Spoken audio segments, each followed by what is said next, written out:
What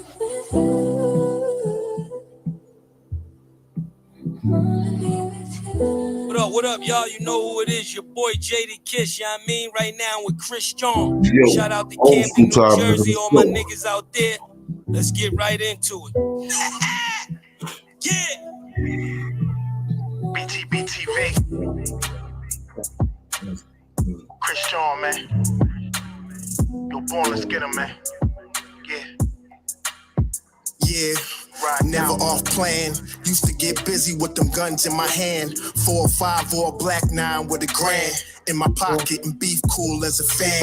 BTBTV, we are not playing. Y'all just talk, we back it up and down. Sideways, F what y'all saying. We Kyrie and Kanye. This a boss talk, so you clowns should just fly away. Yeah. Hop on the bridge, throw your frame off the highway.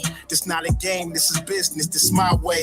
Real talk, your opinion is nothing to us. We gon' stay on chill, long as y'all don't violate. But it's not fair. We could be cool or your worst nightmare. We the best, I swear. And you could be my friend or enemy, I don't care. And you better beware. Cause we coming for the whole pie and we don't share. No, it just ain't fair. But we the best, I swear. We the best, I stay up in the mix. A project politics, my mood kinda sick. Name well known from the hood to the sticks. 100 on the highway, flying so fast, burn the gears when I shift. Some people kick dirt on your name, what shoes you gave them. Broke your back for them and they got the nerve to play you. Kick rap's door or push to shove my way through. Bum rush the kitchen, put my floor up on the menu. The jealousy be hitting up in jokes. That's why I stay serious like David Banner turned in the Hulk in pure form like the Pope. Haters get infrared beams with the scope, so run and get ghosts. We fight good, boxed in like Floyd on the roast. I'm the great black hope. Man, we the team and they know it coast to coast and it just ain't fair. We could be cool or your worst nightmare. We the best, I swear. And you can be my friend or enemy, I don't care. And you better beware. Cause we coming for the whole pie and we don't share. No, it just ain't fair.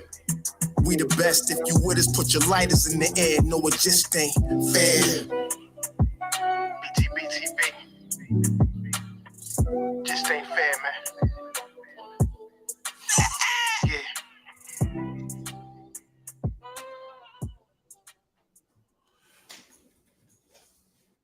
This is my beautiful queen. I see you in the building.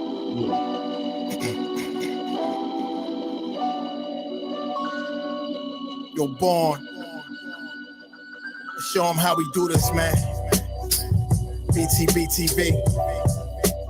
We bully the bullies. No run, no retreat. Yeah. BTBTV. One more time for y'all in the back. Y'all slow ninjas. Right. Yo. John Gotti flow, rap Pablo, Escobar status, rap game Corleone. I can show you how you lay back and watch your pockets grow. Stay away from devious women, end up like Papa Smoke. Y'all wake up, everything twitching, like yo, I gotta post. I wake up, everyday mission is $1 million notes. Dominoes, bodies drop, rot stick like hollow toast. Broadway, man, if you know, then you know. I came for everything they said I couldn't have. Got that and then some, and then some. My ones on overload, say y'all overdose. Your rappers in the tight squeeze and that clutch like Cobra rope. The okie doke, we don't go for that. All she wrote, another tale from the street, death and horror flow. The projects like a ghost trying to haunt your soul. Another tale from the street, homicide the folks who wanna play till them guns scream adios. Another tale from the street, black mafia. So Don Corleone mixed with Al Capone. Another tale from the street, like an opera show. These kids be acting to their life movie, curtain closed. Nowadays your foes will plot you wearing Malcolm X hats, 6ix9ine, the devil on his shoulder, won the death match. Reminiscing when more street ninjas was off the hook, chasing D's up off the block, trying to run and get the force, blood on pavement. He's 12 years old and he tough to play with. He don't go to playgrounds, that's his fiends who want their veins stick. We can't miss, we can hit the target with our hands behind our back, our eyes closed and half brainless. Don't play with us. Another tale from the street, death and horror flow. The projects like a ghost trying to haunt your soul. Another tale from the street, homicide the folk who won the play to them guns scream adios. Another tale from the street, black mafia. So Don Corleone mixed with Al Capone. Another tale from the street like an opera show. These kids be acting till they like movie curtain close. Yeah, BTBTV. It's the movement, man. Yo, Born. Yo, Born, let's get him. Get him, niggas. Let's get him. Kaz, we up in here, man.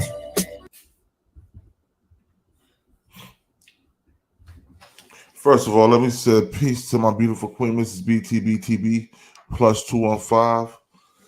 And salute to the chat that's coming in.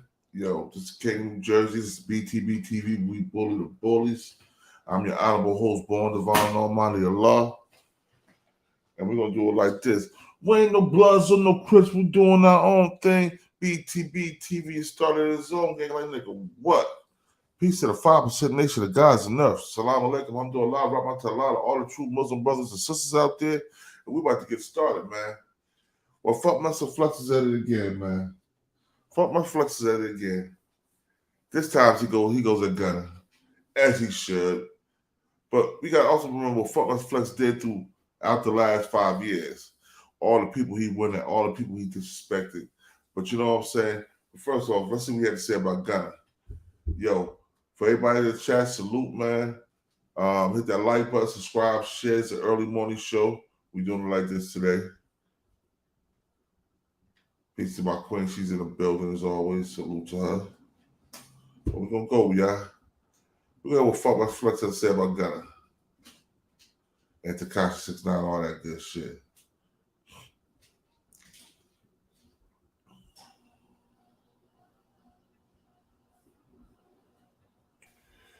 Come on, man.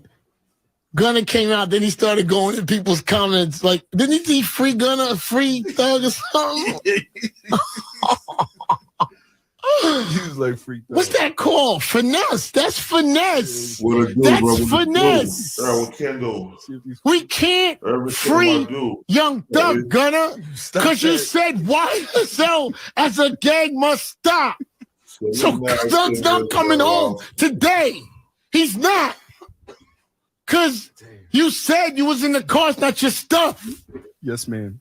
Yes, so he's not. No, we can't free him, big dog.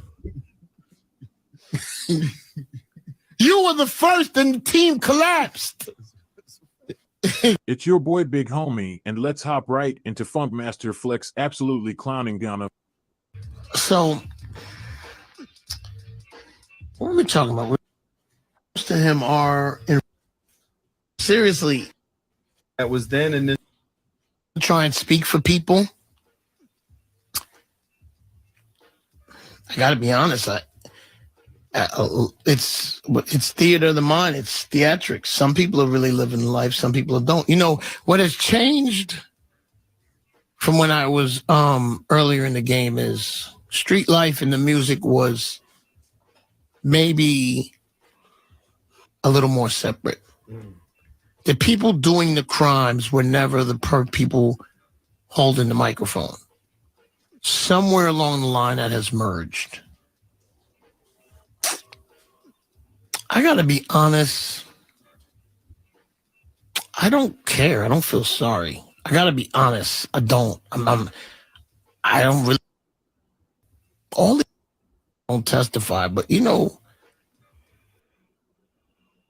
I don't feel sorry for you when you take the plea. I don't. I mean, I'm just assuming that you knew this was coming. But on the other hand, too, man, let's call everybody for it. Not just one person, two people, call everybody for it. Let's not have selective memory. And just because I don't feel sorry for someone, that doesn't mean like other people aren't supposed to get called out if that's what you're doing. Yeah. I mean, I don't think, I mean, listening to some of these rappers' records, testifying, cooperating doesn't seem, you don't even use those words on your album. Where does that come into play? Yes, ma'am. Yes, Yes, man. Amen. Amen. So I'm like, man, I'm so confused on that. So, you know, I guess, is this the age of the rappers?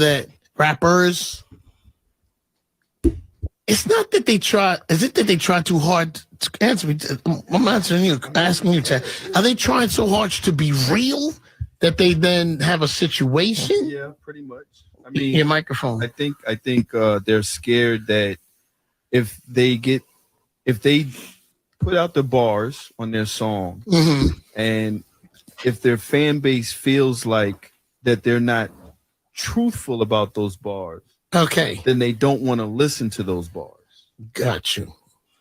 So then, is that considered lying for rappers? Well, but it's also not cool to be a square or, you know, I'm a square, just creative. Fully.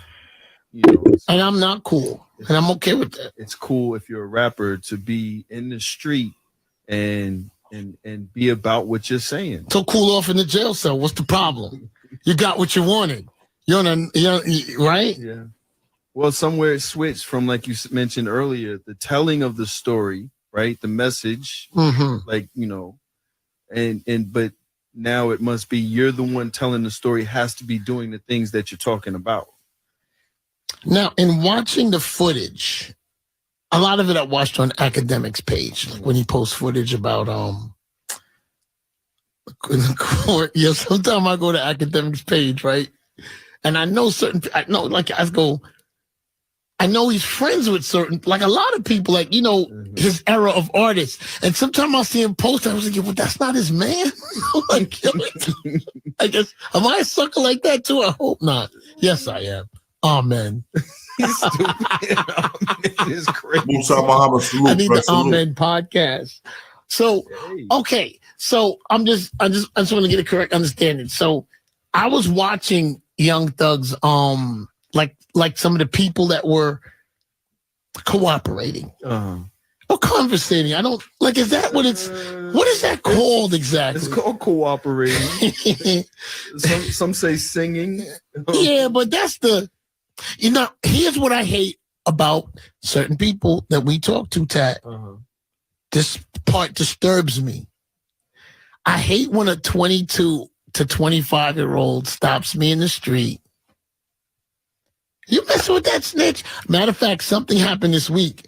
And I said, I got to be honest, you look like you would testify. He got offended. He said, what? He kept asking me, why do I look like? I don't know. You look like you would testify. The fact that you said that and all he did was ask you is proof that he would. Jim Jones gave me some good advice today.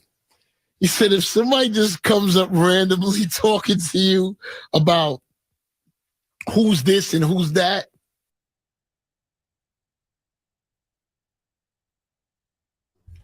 anyone that takes advice from Jim Jones is not credible anyway. But I like what Flex said on this situation, so I'm gonna let y'all hear it.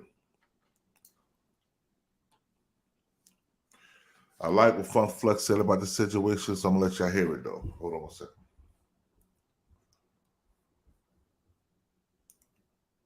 That's definitely a person not to be trusted. Yeah. They're trying to figure out what the culture's about. They don't know what the culture's about. Yeah. So I posted and said that, you know, if 6ix9ine make a record, that I would play it, or, you know. And really what that was about is I'm not holding people to, I'm tired of the holding people, you know. Like you're the only I know the R. Kelly subjects is always hearing people. People love to cancel and cancel culture. Man, those records are good to me. It's not that I don't care. You see, people love to say, they love to speak for you, cancel culture. You're doing that because you don't care. You're doing that because you want to this, you want to that. You're doing that because you just don't want this heard. You don't like these words. You don't like when somebody speaks against you. Right. You know, see, I remember when 6ix9ine was coming through, and I remember the rappers that called my phone before he cooperated. Amen. So And I just remember the energy of he was cocky and arrogant, and then some people said, "Well, why are you playing that?" Because it's big in the club, and who am I? I'm the principal. Like, who am I? Like if a record is popping, it's in the club, I'm gonna play it. Everybody doesn't have to follow what I want to do. You don't have to do it. They don't get mad because I chose to. You don't have to do it. Hey, hello. You don't have to do anything that I do. I kind of do it on my own. It's what I feel. The city feels amazing. And I think that's what, ATL, man, out there, get at your boy. Get at your boy out there. Your boy's out there. That's your boy. Y'all are unfollowing, but y'all ain't saying nothing. But you are, I guess. Because when it was 6ix9ine, it was super vocal over there. Yeah. Super vocal. Oh, that's how y'all do. Oh, yes. Now, where's your boy? Your boy's out there. That's how y'all do. His name is Gunna. Ping, ping, ping, ping. Somebody said it's now Gonna Tell. Gonna tell. That mugshot, I was like, nah. Hey, you know what else? I'm gonna tell you something else too about the situation. When 6ix9ine was writing, 6ix9ine ran against niggas that betrayed him and turned on him. It's still right as a rat. But he ran against people that betrayed on him, that was doing things to him to harm him, rob him, sleeping with his woman, threatening to kill his mom, the whole shit, right?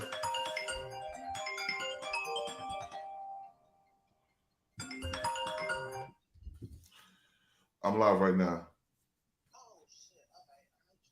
All right. Yeah. That was my Aunt Vonda Davenport Crawford. She was tuning in. She will be up here later. But nah, the difference between the 6ix9ine and the Gunna situation is they was doing things to 6ix9ine.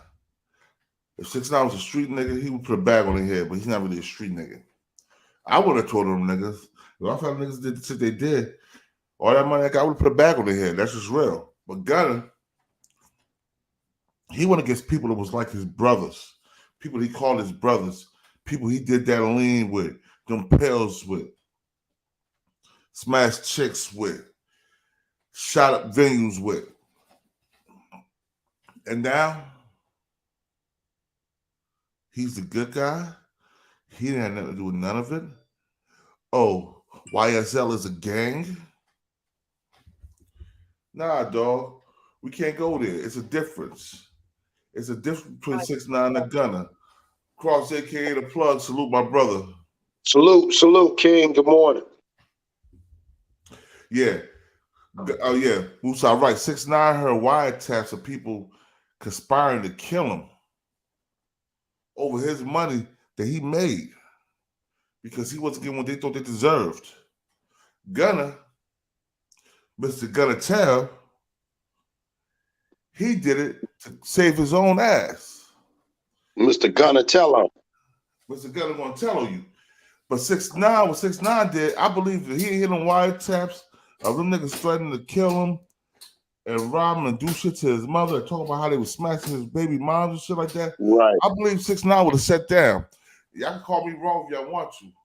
You know what, King? I'm one time I'm gonna have to go ahead. You know, we ain't no big 6ix9ine, but I really think at that time, because he really believed in that. Because you gotta remember, he came from not even knowing shit about it and being indoctrinated in the gang. I'm like you, if he hadn't not had ran through all that, I think he would have sat down at least for a little bit until they probably would have went back and he probably would have helped pay for their lawyer fees. He really would have went broke fucking with them. I do believe that.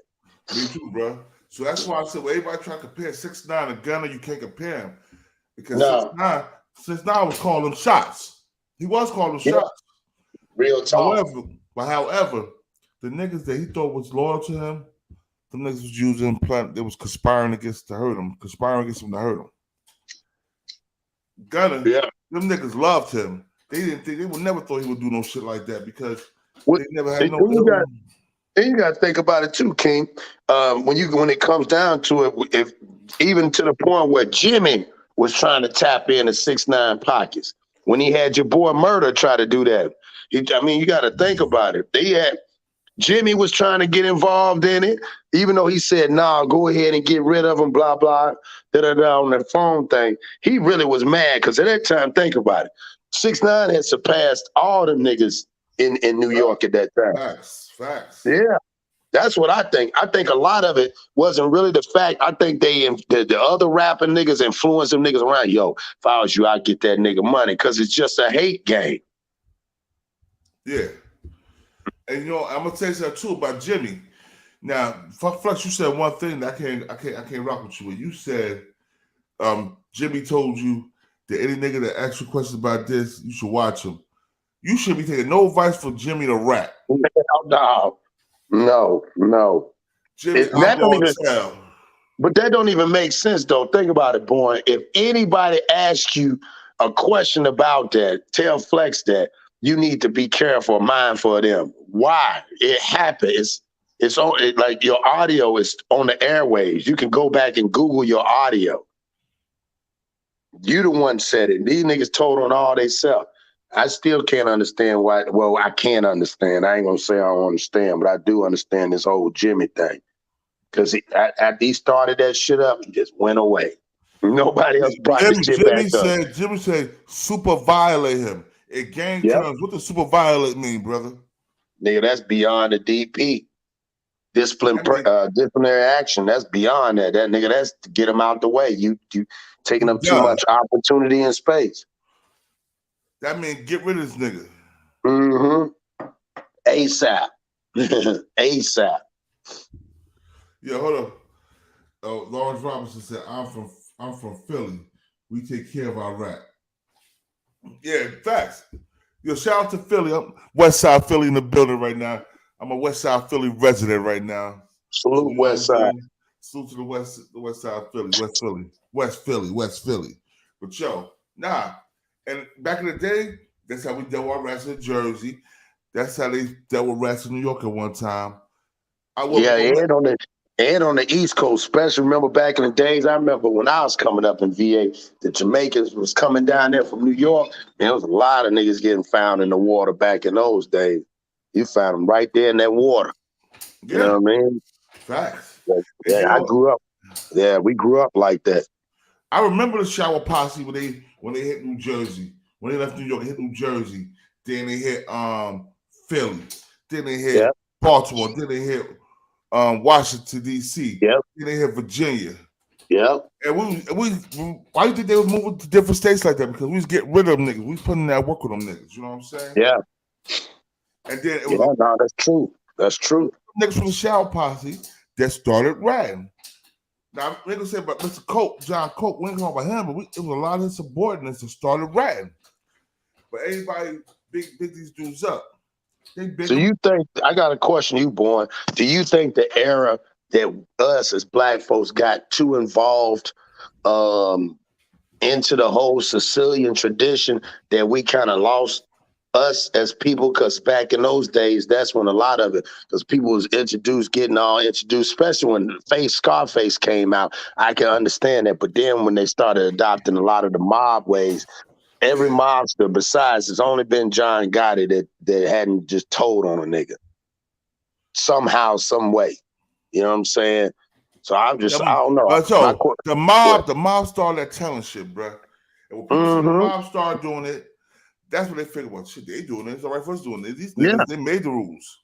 No, we make our own rules. We're the original people. Like my man said, the shower posse was heavy in New York and Elizabeth. Facts. I remember that time, bro. Yeah. I remember the shootouts, bro. I remember running through the projects, ducking from them bullets when the shootouts was coming. Because I was a kid. Right. Yeah. So we're talking about, I want you to fuck about the Flex in a second. I'm going to bring it back a little bit. All right, tell me if you agree with him. Hold on 1 second. All right. Y'all hit that like button coming in, y'all. And I'm okay with that. It's cool if you're a rapper to be in the street and be about what you're saying. So cool off in the jail cell. What's the problem? You got what you wanted. Right? Yeah. Well, somewhere it switched from, like you mentioned earlier, the telling of the story, right? The message, like, you know, but now it must be you're the one telling the story has to be doing the things that you're talking about. Now, in watching the footage, a lot of it I watched on Academic's page, like when he posts footage about the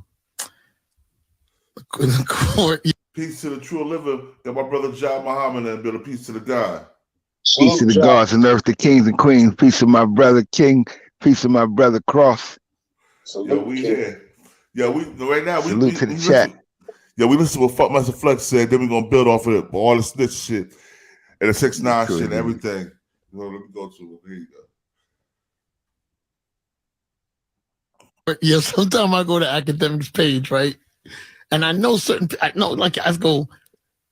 I know he's friends with certain, like a lot of people, like, his era of artists. And sometimes I'll see him post, I was like, well, that's not his man. Like, I guess, am I a sucker like that too? I hope not. Yes, I am. Amen. He's stupid. Amen is crazy. I need the Amen podcast. So, okay. So I just want to get a correct understanding. So I was watching Young Thug's, like some of the people that were cooperating or conversating. I don't like. Is that what it's? What is that called exactly? It's called cooperating. some say singing. Yeah, but that's the. Here's what I hate about certain people that we talk to, Tat. This part disturbs me. I hate when a 22 to 25-year-old stops me in the street. You messing with that snitch? Matter of fact, something happened this week. And I said, I got to be honest, you look like you would testify. He got offended. He said, what? He kept asking me, why do I look like? I don't know. You look like you would testify. The fact that you said that and all he did was ask you is proof that he would. Jim Jones gave me some good advice today. He said, if somebody just comes up randomly talking to you about who's this and who's that, that's definitely a person not to be trusted. Yeah.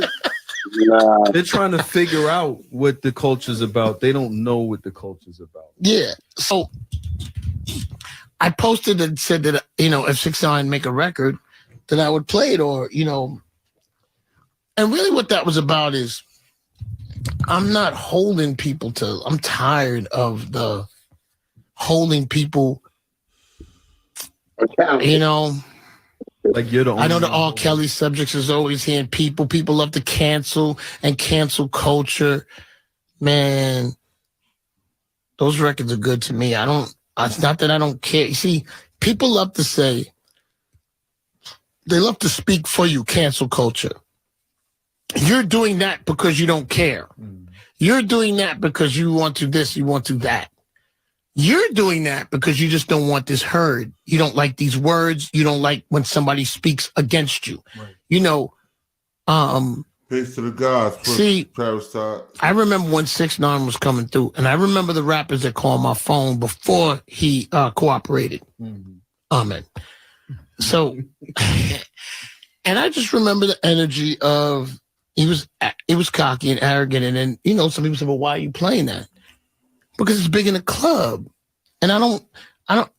Who am I? I'm the principal. Like, who am I? Like if a record is popping, it's in the club, I'm gonna play it. Everybody doesn't have to follow what I want to do. You don't have to do it.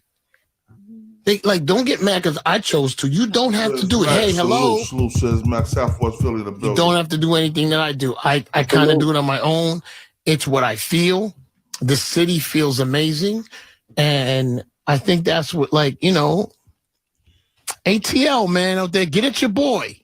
Get at your boy out there. The boys out there. That's your boy. Y'all are unfollowing, but y'all ain't saying nothing. But you are, I guess. Because when it was 6ix9ine, it was super vocal over there. Yeah. Super vocal. Oh, that's how y'all do. Oh, yes. Now, where's your boy? Your boy's out there. That's how y'all do. His name is Gunna. Ping, ping, ping, ping. Somebody said it's now Gunna tell. Nah, leave Gunna alone, man. That mugshot, I was like, nah. Was that a mugshot or was that him sweating in the interrogation? In the bathroom. I don't know. I like joking about this. Listen, I could joke. I ain't doing no crimes. I ain't doing that. I got nothing in the car. Yeah, I'm in. I am a civilian. Yes, sir. I'm a civilian. Yes, sir. Get at your boy down there. Your boy's out there. Wait a minute. Nah, come on, man. Come on, New York. Come on, man.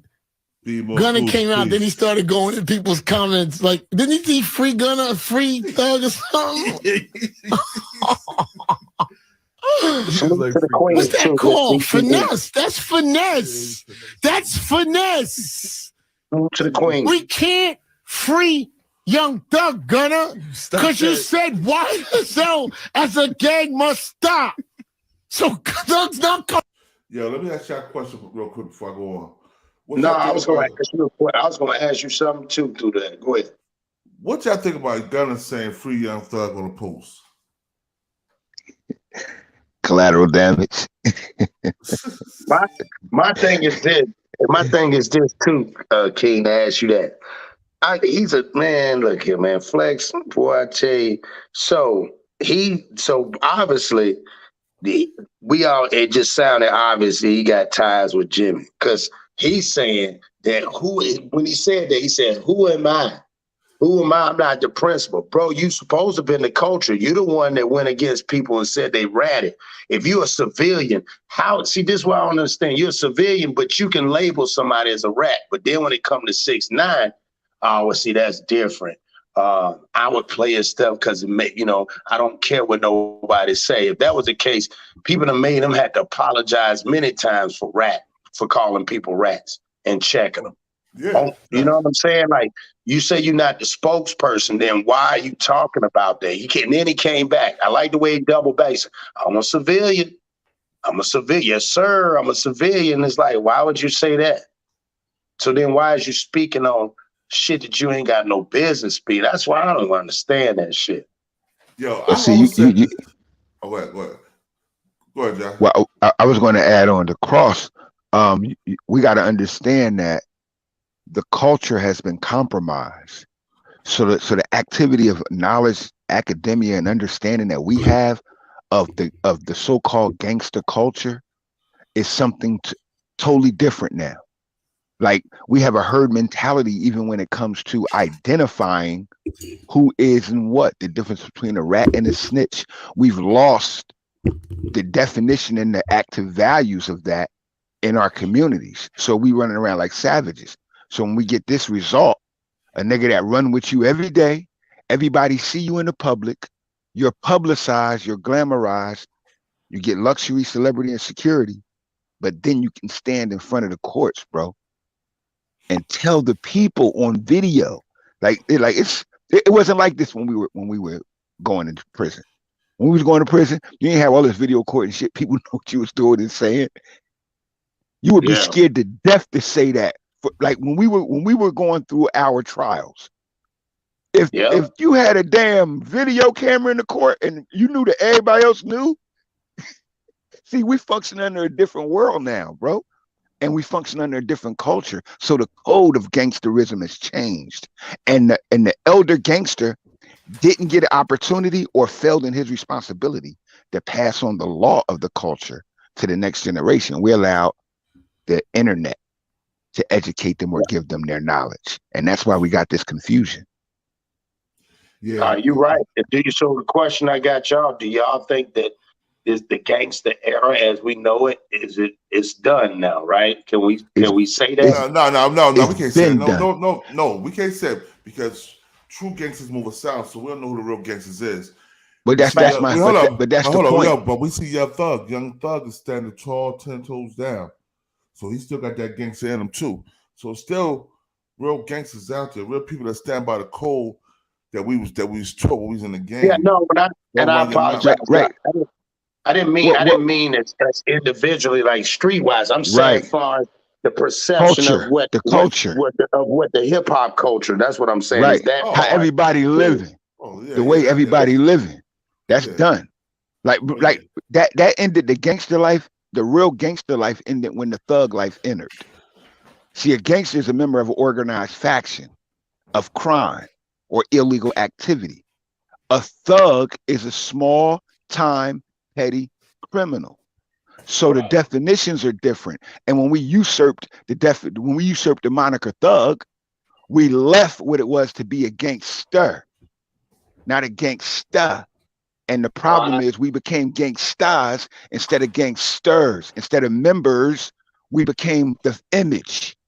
So you got niggas running around here you got niggas running around here claiming that they gangster, but it's not. It's a virtual activity they're portraying until reality slaps. And when reality slaps, you get this nigga gonna tell. Yep.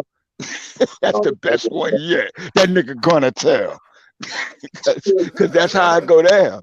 Word is born, man. We messed up from it. We betray and compromise our own integrity of a community and a people by involving ourselves in something we don't know and understand. Yeah, Right. It's that generational divide again, bro. Yeah. It's deep, and man.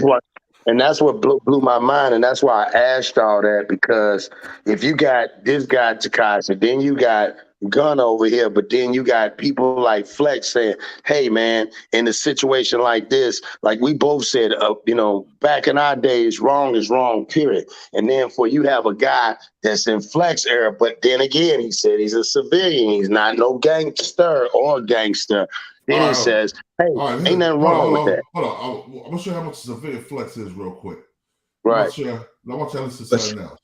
But see, that's where we come in at, though. Because when you're a civilian, you got to talk and walk and act like a civilian. You can't be involved in military affairs, nigga, because you ain't a soldier. So that's where the elders come in and correct Flex. You have to calm your demeanor, your vigor when you speaking about that, because you're not that. So you should have someone come in that is that, to give commentary to the reality of that and dissuade the stupidity. That's what he do. Check this. This is the first thing that he said that I was like, nigga, you ain't even built like that. Listen to this. Yo. He gets to that elevator. He sees some cats that he knows. They try to juke him. Pac gets nervous and shoots himself shoots himself. He didn't get shot. Sees, am I lying? He twisted his mouth to be gangster. To the side. He was coming for another session, whatever. See, I remember this. When they ran up on him, did he panic, pull the gun out, and shoot himself? Sees, yes or no? He would have never said that if Pac was there. I got the story right. I got the story right. Nah, Caesar's here. Caesar's here. Let's do it. He resisted. He reached for his joint and popped himself first by mistake. I told you. I fucking told you. Let's do it. You Pac fans always talking that talk. But everybody knew that. What he talking about, though, bro? Everybody knew that. Came in there, popped himself in the leg. Look at it. Popped himself first. That's what happened. That's that tough look. That's the tough look right there. No, listen. We keeping it a G today. You know why? Because at the studio, he knew who approached him. He had the steel on him because he knew he had an issue out there. And when he got there, they was just going to take his jewelry. They didn't even touch him. He panicked, pulled out the steel, shot himself. You is touching a nigga, you taking his jewelry. First of all, Nah. He not completing the story. The first shot, when Pac reached, he did shoot himself. But the next shots was from the niggas that was robbing him. This is a known. Everybody that's old enough that remember that was in the industry back then know the story. I'm like, why is he now trying to make it seem as if it's some fresh news? C's know, because C's was in the industry then too. And all of us that was in the industry know what happened then. Why is he Man, that's my point. Flex need to be checked because he's propagating this image. He's propagating this persona that's not him, but when he says he's civilian, now he gives other civilians that herd mentality to take on the same image, the same persona, and present that to other people as if they are what they're not. And like I said, this is where the world has become virtual, usurping the image that you know that damn well you don't live. And when the consequences and the results or the activities of that image come to you in physical reality, now you want to deny it and act as if you're innocent of the choice. When in reality, you made a choice, nigga. You want to act gangster, nigga. This is what gangster world is about. And he need to be checked. Did you see how he put on his back in our 90s fit? He had the hat half off. He about 50 some fucking years old, and then he just like got his lip turned. He like, yeah, cause I'm Caesar. Man, shut up, man. Don't nobody take you serious unless you drop a bomb. You gotta drop a bomb. He should have dropped the bomb, and then it probably would have sounded better. Should have dropped his Funk Flex bomb. If y'all know the history of Flex, man. I remember Tretch. I remember Tretch and him kicked his turntables over at the tunnel. Like he talking about playing them records. I remember Naughty by Nature ran down on him at the tunnel. Word is born. You know, tunnel security heavy tight. But the DJ booth is up elevated. It's on another floor, but you know, it's an open floor plan. You can go up on that second tier, and he up there. Little black boy, like man, so many people. He done had. You go back to the 90s and the early 2000s. Flex had his own punkified experiences and histories in the game. We all know. But like Flex said, he's a civilian. And you got to remember, some of us, like probably Born and myself, we were in the street deep. The industry is what helped take me out of the street. Because I was 1 foot in and 1 foot out. You feel me? Too, bro. I'm gonna keep real. Check this out. When I first came on 98, I was still in the streets heavy. I got a job. I used to go to a strip club. So the owner of the strip club was like, you come here and spend all this money. Why don't you come make some money here? I'm like, make some money doing what? He's like, look at you. He's like, you run my security. I didn't know about running security. I'm like, I bet. So he showed me how to do it. Yo, I learned on a job how to pat down fresh, fail for guns, because I know that I did what the police used to do to me. Yeah. And that's how I came out with it. And then next you know, I ran into celebrities. Next you know, I'm fucking in California with Sugar Say Mosley while he trained for his fight. They about to have in Vegas against Philistine Trinidad. I'm his bodyguard then. Next thing you know, he introduced me to Pimp C. When Pimp C came to the fight, he introduced me to Pimp C. Next you know, I work for Pimp C in Houston, Texas. Next thing you know, I work for Shorty Low in Atlanta, Georgia. I'm doing the motherfucker. I did the Migos and when they came to Charlotte, North Carolina back in 2015. I was in security. Yo, Travis Scott, all this, Mary J. Blige, Little Kim, my question to you, Born, is it on the East Coast? Do you think it's easier? Because I see a lot more niggas on the East Coast that's bodyguards. A lot of niggas pick the East Coast niggas. I mean, you see niggas only when they go out, but I'm just saying, mostly when you hear about the stories of true bodyguards like your boy Gene, and you and a lot of different ones, even Jai did it. But I'm just saying, is that something that at that time, or is it that's just where people will go? You know what I'm saying? Because you see that more of a trend. It's more like most niggas, like the stories of the real bodyguards are from the, on the East Coast. But it's from the history. Like on the East Coast, me and Born or second and third generation, like FOI and conscious people. You're right. You feel me? So our people before us in the East Coast were security minded and functioning people. Right. So you have like that black conscious security activity. It was on the West Coast too, and Chicago, another big black security city. So we had those, like we come from generational, whereas in the South, those men were generationally businessmen. The men in the South would work and give black culture that we kind of lost in the industrial North.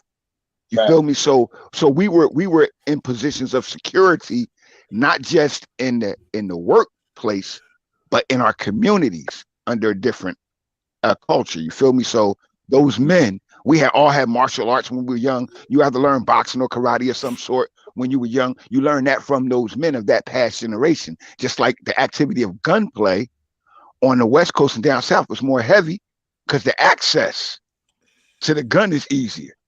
In the Northeast, you wasn't getting access to the gun. So you gotta know how to deal with self before the gun. So it's the same thing now when you go in different environments. It's not easy to get to the activity of here. But you go to Philly, Pennsylvania, you got the gun shop down the street from one of the most killer blocks on the planet, Kensington. You feel me? And it's the access, but it's who you are at the same time. And we know that man and that woman in the hood that went to school and worked and did good, they ain't a part of this life. So they shouldn't even be out here discussing it, and we wouldn't let them. We'd be like, yo, go home, leave that alone. That ain't about you. That ain't for you. Hold on, parts of rest in peace to Pimp C and Carlos. Shorty Low. Shorty Low was one of the realest niggas I ever met. Rest in peace to Carlos. So yo, peace, you already know. That's my bro right there. Respect. Right, but the industry saved a lot of us, but the industry also made a lot of us. And Flex was just. Now listen, we're gonna listen to this. I want you to listen to this. Then I want you to listen to something else he said, and we're gonna go back to the point. I want you to hear this too. Hold on, finish hearing this, and then we'll go to two other things he said. All right, y'all hit that like button, yo. That was our dude. We was rocking with him heavy. Absolutely, was rocking with him heavy. Everybody loved him. He let the shit. Would have never did that. Biggie would have never talked about this situation. And I'm gonna tell you what I fucking hate about. I'm gonna tell you what I hate. And people always want to ask me why I said it 20 years later. Laid them both down. People always say why I said it 20 years later. I said it when the fucking shit was going on. And Biggie wouldn't have fucking died if that nigga hadn't lied. He lied. Y'all niggas worship him. Lie. Oh shit. That nigga drunk, ain't he? Ever said nothing about him. Yo, I'm gonna keep it real though. Pac did lie. That's how that East Coast West Coast shit started. Pac lied. Hey, bro, you know some real shit. Let me tell you some real shit. That East Coast West Coast shit was propagated. I'm on my Jungle Brothers shit right now. I see that. I'm setting it up now. I'm setting my shit up now. Yeah, that was propagated by the media, though. No, Pac started. I'm trying to get my shit together. What Pac followed the hype, but Pac followed the hype for financial reasons. Him and Biggie were planning on something bigger in the industry. They had to connect with the commission was going to be Biggie Smalls, Jay-Z, and Charlie Baltimore. They were going to be a group that was going to have their own distributorship. They were getting rid of everybody or separating themselves. Pac was doing the same thing simultaneously on the West. But Pac was caught up with some wicked people of the record label that controlled them all. See, the hidden hand is always there, but they created this image. Pac made a movie, man, called Juice. I don't know if y'all remember it. Oh yeah, but Juice. Juice. Yeah. Pac made a movie. Hold on, man. You disrespect me about Juice, man. You know, always rock with Juice, man. Well, let me tell you something. In the movie, you got the Juice now, nigga. In the movie, Pac was Bishop, right?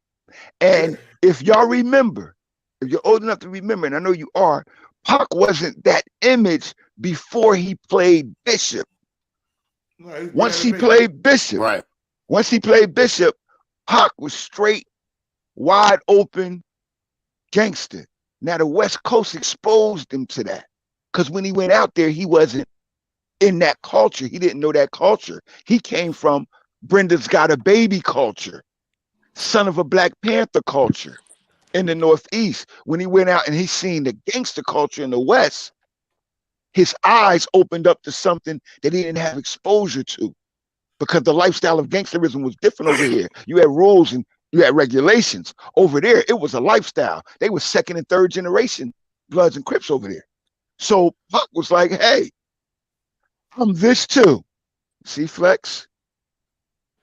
He said, I'm this too. It was Pac's personality. It wasn't his experience. It was just his personality. But when it came to that experience, he stepped up and he was who he was. So Flex can't take that from him. Now can he speak around it? We all know the history of Pac. I can take that from Pac. The reason I can take it from Pac because I lived that shit, bro. Man, you can't go around putting lies on niggas. Knowing that nigga had nothing to do with. Know that nigga was one of the first motherfuckers came to the hospital to see you, and the lie said he wasn't. You know what I'm saying? But Born, at the same time, his confidants was telling him that the people that was two floors up in the same building was the same people that had it out for him.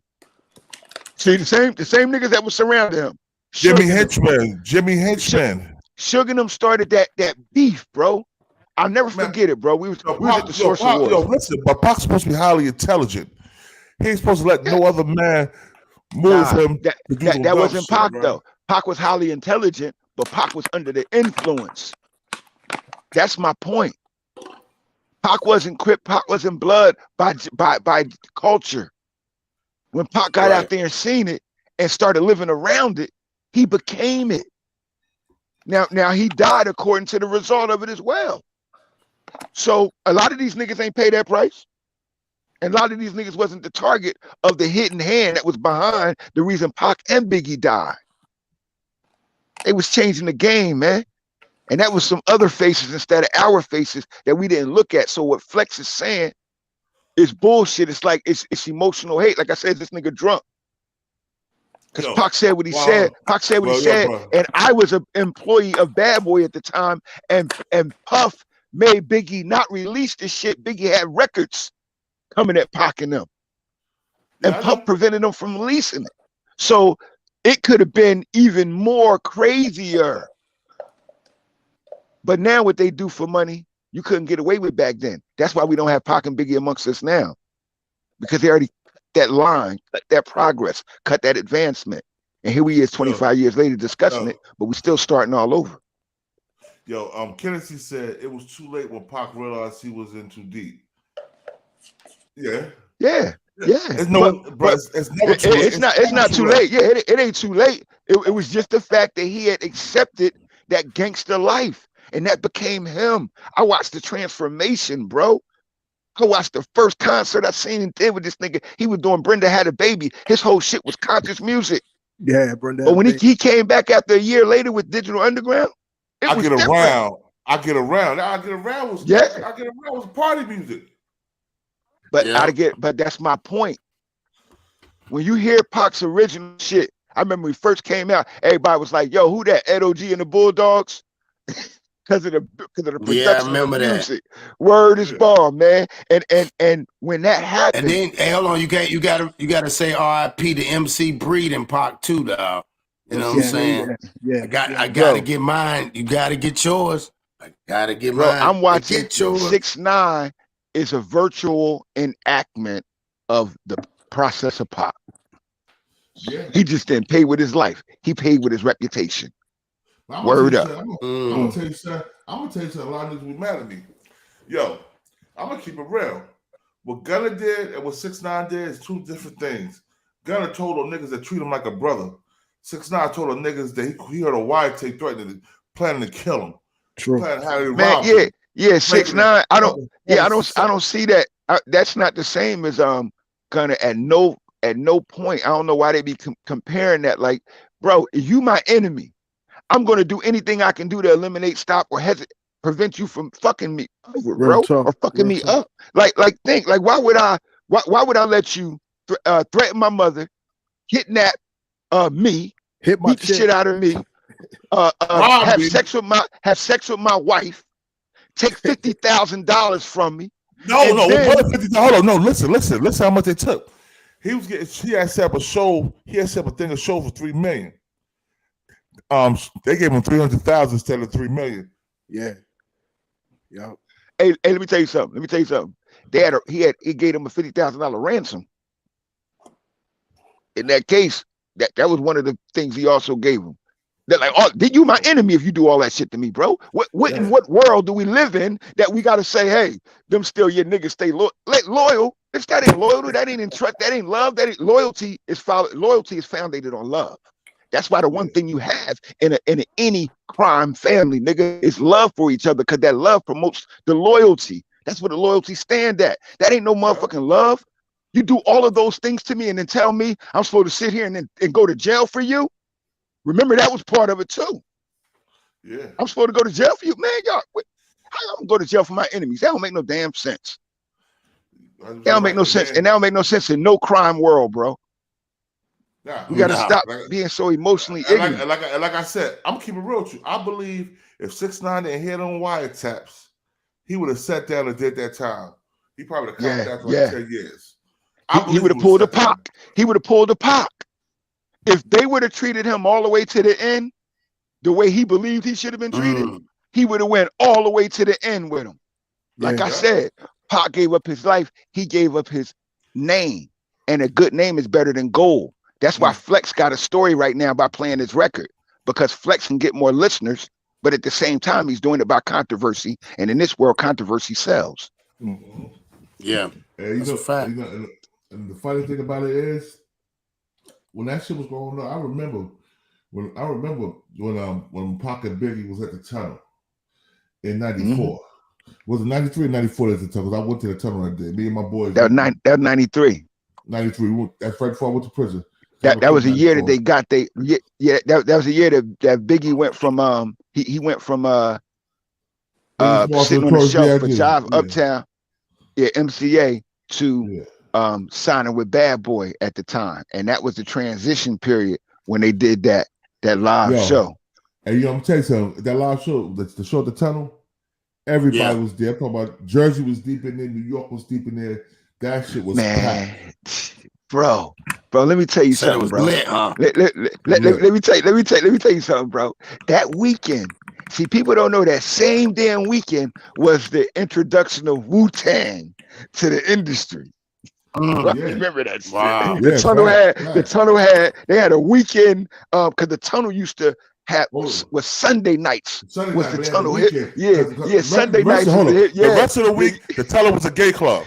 Yeah, it was other nights, and that was one of the few nights that we had, because in New York that's how you had to do it. Like you had a hip hop night, you had what they call the alternative night, you had like like rock night, because that's how the clubs made their money. And we're talking about multi-million-dollar business. But the tunnel Sunday nights was our night at the tunnel, and this weekend it was a hip hop weekend, and that's why everybody in the surrounding area. You were there one of those 3 days, if not all 3 days. And you seen people that was really, it was a whole new era, like a generation introduced to the game that weekend. And everybody went in. You know, New York, once you get a show, it was a cipher automatic, even on tour. Yeah, when you on tour, it don't matter who you is, nigga, manager, promoter, well, not promoter, but manager, security, everybody you gotta get in the cipher. You gotta get you gotta get in the cipher. It don't matter who you is. That's how hip hop was. It was like it didn't matter as long as you were hip hop. And now things is all about an image and not the culture. And we lost that, bro. Cause a lot of us failed. We failed to enforce it to our new generation, man. We allow other people to come and compromise and infiltrate, man, and change this shit. And they scared of these young boys, yo. They scared of them. Yeah, they scared of them. Man, well, I don't know why. Like the young boys love us. Let me tell you something. I'm gonna keep it real with you. When I was in the feds, I went to the feds in the end of 2017, right? I got there. It was older cats there with me, but a lot of older cats was coming back for to get sentence reductions and get back time, right? All them boys that was there with me was 18 to 21, bro. These little young bloods, these little young blood niggas, little young crip niggas, they'd be able to me like I was their pops. They'd be like, I'm talking, we watching movies and shit, the day room and shit. They be sitting right under me, laying their head on my shoulder. And I just get mad at them. Get the fuck off, what's wrong? Like, yo, pops, you know what I'm saying? I'm just but I understood they felt comfortable. Yeah, right. They're like, and I wasn't thinking how old I was at the time. I'm still thinking I'm in my jail mode. I'm street mode. You know what I'm saying? Right. I ain't trying to elevate these little niggas right now. I'm trying to figure out how I'm gonna get the fuck out this shit. Right. Hey, Born. You know what let me know that prison wasn't for me, bro, anymore. When I went to jail, and the young boys they looked disappointed. They were like, yo, they were in jail treating me like they had to take care of me, bro. Mm. And inside, I understood the honor, but inside, I said, yo, I ain't never coming back to this bitch again. Right. Because for real, like they were looking at me like, damn, OG in here. And you know, like the young lion, he hunts differently than the old lion. Yeah. The old lion is methodical. He understands experience. He don't even got an ambush because he knows where his prey is going to be at. But when your ass caught in between that two worlds, you think you got to fight the young lions to keep a territory, but you still got to hunt with experience. Yeah. You ain't supposed to be in one of those environments in that position. And that's kind of what made me change a lot in my life. You know, my son made me put the gun down, but that made me know that jail wasn't for me. Bro, I'm gonna tell you something, bro. When I left the fast show, they sent me the halfway house show. Half was a lot of older dudes. There's the young dudes there too, right? It was a lot of younger guys, right? They're from I Lost Paradise, and they was like, "Yo, you the real born Divine Money a lot? Like, you the real? You from Eastwood Energy born?" I'm like, "Yeah." They're like, "Oh, my father. Hold on, what do you call my old God?" We had cell phone. Niggas call their old God on the phone like, "Yo, peace to the God." Like, "Yo, take care of my son." I'm like, "Oh, these little niggas know who I was." You know, I didn't think they would know who I was. You know what I'm saying? But they knew who I was. Yeah. And I felt like shit. I'm like, yo, even though I did what I did for a reason, you know what I'm saying? I also was like, Dad, you know what I mean? It's fucked up. These niggas young enough to be my sons. They old guys. They fathers know me. They ran with me. They fathers did biz with me. You know what I'm saying? You felt responsible, right? I feel responsible for these little niggas. That's how I felt. I was in there like, damn, bro, I'm part of the reason why these dudes is in here, man. Peace to the God, you know, our team. It's crazy, man. Yeah. Pete Town in the building. You ain't can't stand up, bro. And I started teaching. Salute. I started teaching them, man. When I came home, bro, I was different. You feel me? That it changed me. I still didn't you know, you can't just leave the street, man, when you live in your whole life. Yeah, bro. You have to actually wean yourself out of the street. And alhamdulillah, you know, the industry and having a son and all of that stuff helped me do that, bro. So when I see Flex, Flex ain't never had none of this stuff in him. You hear me, bro? I watch niggas slap. I watch niggas slap Flex on stage, and he ain't do nothing. Flex was always getting ran again. Yeah, bro. Yeah. I see the nigga slap at the car show, nigga. What? I mean, Pip slap him, that pull it back. Pip called slip back slap. I mean, and the spit came out of that nigga mouth because he had a big ass bottle, like it was, I forgot the water, a vitamin water. He had a big ass like this liter thing of vitamin water. He slapped the spit out of that nigga mouth. Now look, when they broke it up, he wasn't doing no huffing and puffing, let him go and none of that stuff. He was trying to find out where he was at. Right. You ain't about that life. So stop talking to people gritty and grimy. Like, every man is a man. So we all are capable of being hurt or doing some hurt thing. However, stop giving the persona that you have the experience and the reputation for being a hurter. Oh, yeah, hold on. Let's put this back on so everybody can hear it again. Here, look at the gangster. Look at the gangster grillers nigga face. Fucking lie. I know. That shit funny. That's he's nobody. He's drunk. That nigga drunk. We about to cry. Absolutely not. Yeah, he drunk. Pac got at him. He crying. Never, ever said nothing about him. You fucking lied. Yeah. Damn. Nobody wants to tell the truth. Pac up now. He said absolutely not. Biggie was hurt when Pac got at him. Facts. Y'all niggas don't want to tell the truth. He's right about that. It existed. You worship it. T.I., you talking about G code. But T.I. wasn't there for me. That's not G code. That ain't G code. He lied and Biggie died. That's my only issue. That's it. Hold up. Now, since he brought up T.I., let's take your head real quick. They're going to take your head real quick. Hold up. Now, when he did this, I was laughing my ass off. I'm keep it real. Hold on, here we go right here. Here we go right here. Yeah, hold on. Yo, boy, that after you play that, let me say so real quick before I get off of here. Go ahead. Check. I got invited to be on paperchaser.com sometime this week. They're gonna put the video up there, so y'all be on the lookout for that, John. All right, paperchaser.com. Paperchaser.com. Already. Make sure you send me the link. Paperchaser.com. Paperchase.com. Yeah. My little brother, Princeton, New Jersey. Yeah, boy, when you get that link, Born, shoot it to me so I can post it on my channel too. No doubt. All right, good luck, fam. Appreciate you, brother. No doubt, bro. Yeah, no problem. Here we go right here, y'all.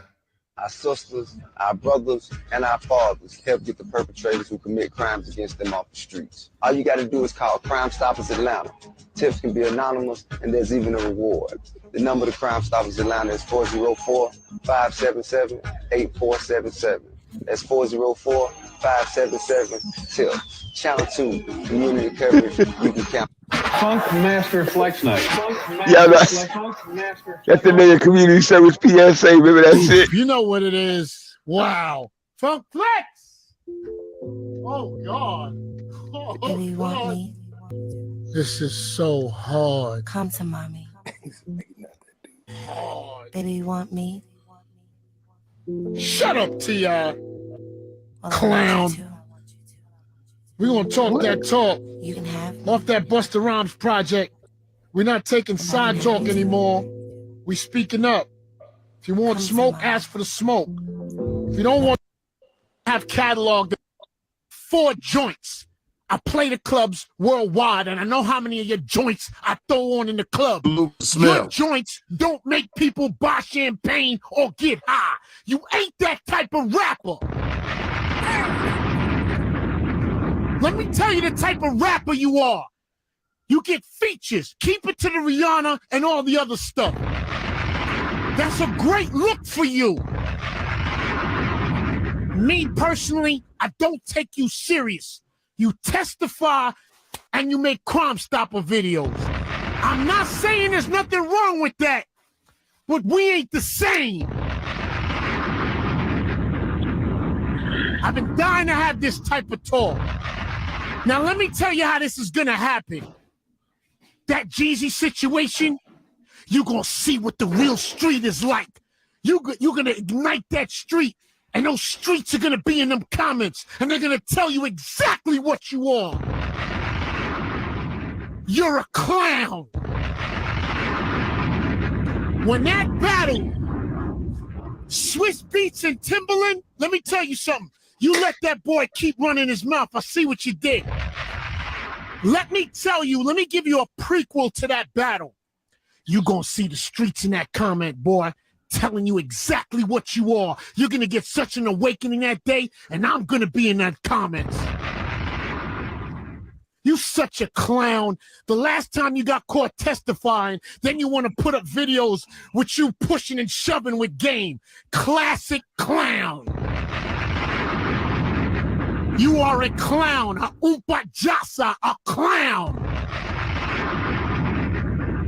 Let me also tell you, boy, your catalog ain't even prepared for 50 Cent's first album.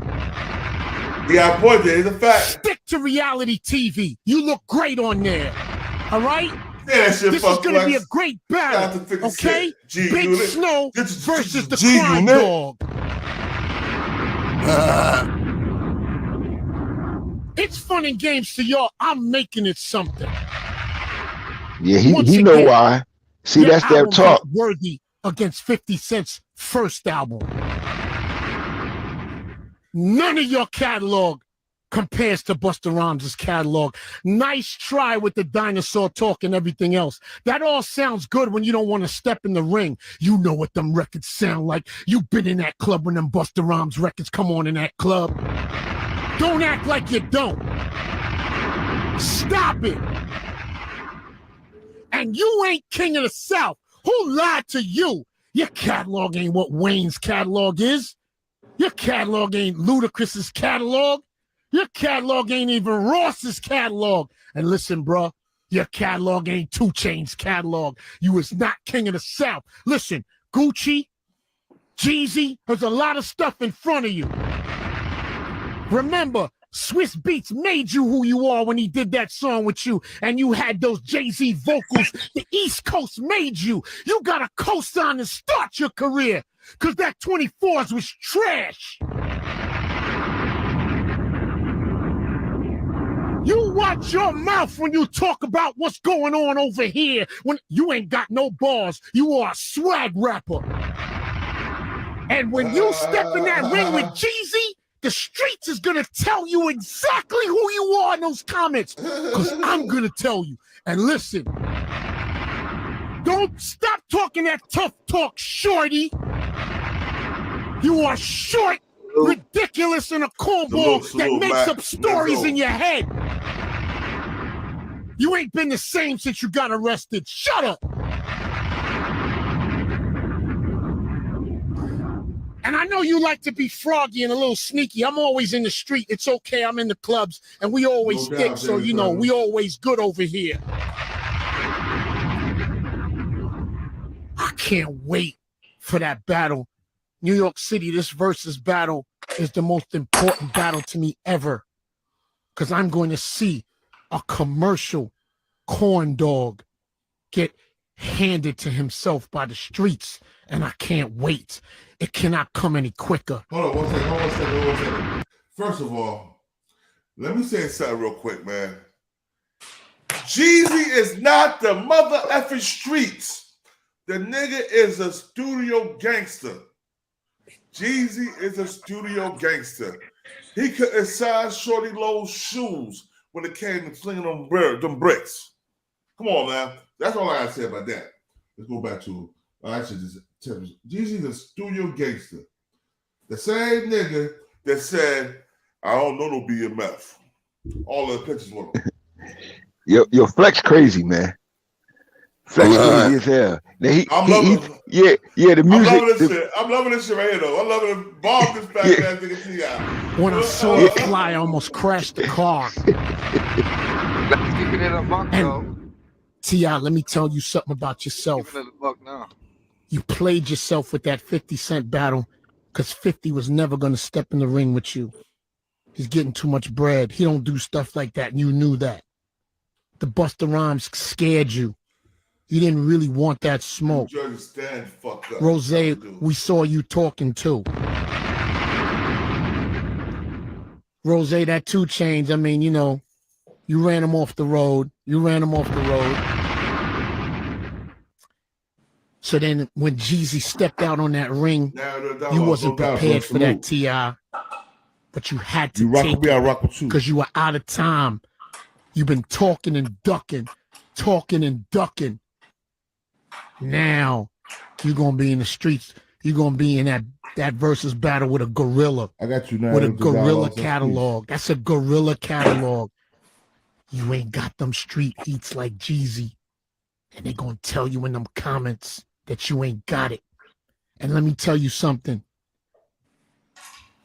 You out here testifying, side talking, doing Crime Stoppers.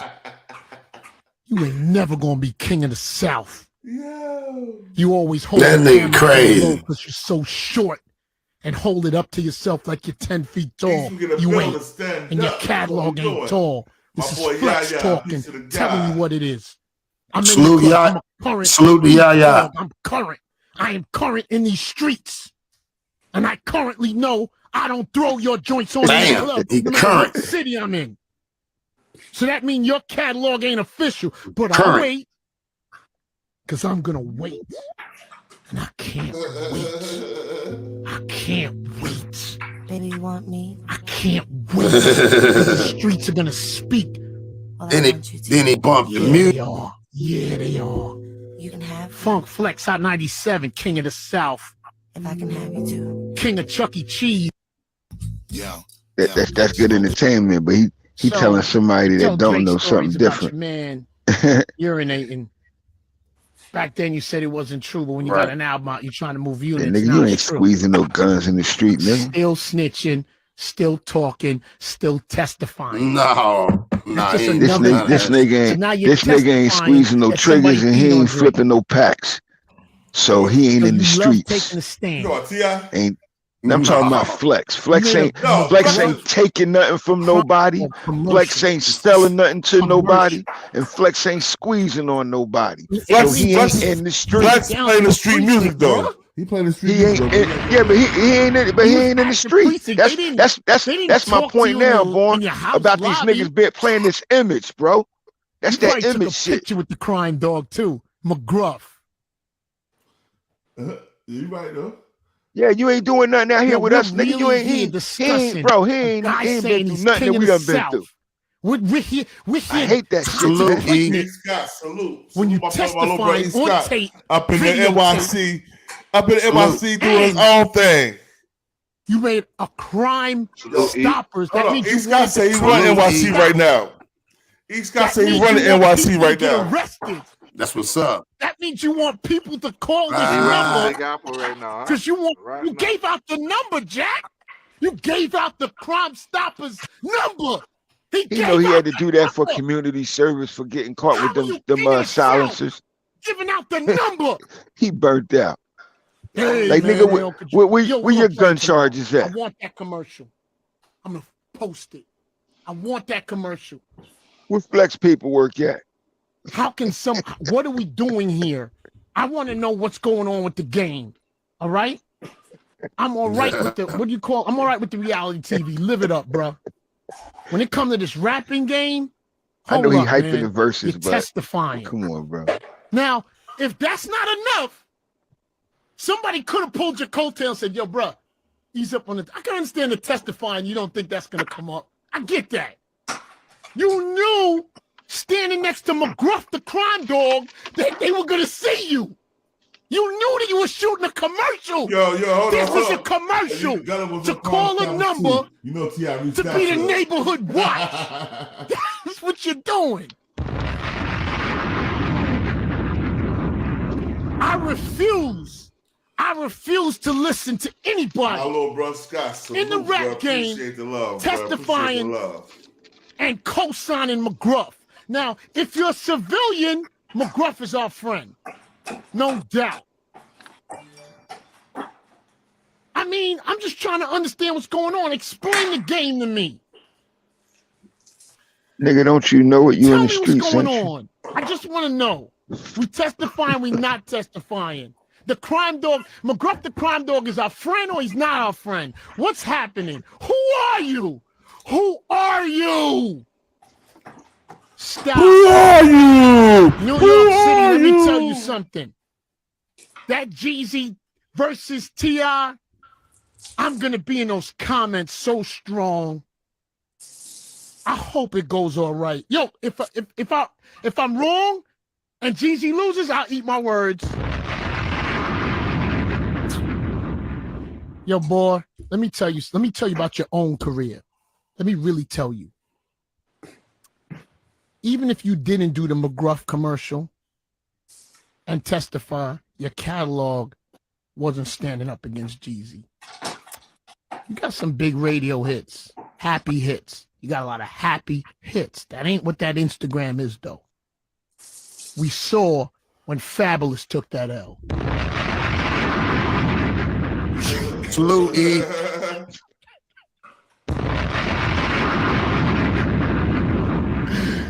Let's just stay on the topic, though. Let's just stay on the topic. Hold up, y'all. Flex like being a woman, and T.I. like allegedly taking pussy for women, him and his wife. They're like drugging women, allegedly. Let's stay on the topic. So, he burned out. When Jeezy get up, let me tell you something. Because I'm going to tell you something, T.I. Them Jeezy records, that Snowman, he touches a nerve in that hood. He touches a different type of nerve. And you're going to go on there tell him, after Flex, testifying and making a McGruff crime dog commercial? You are going to touch... I got $100. You don't show up.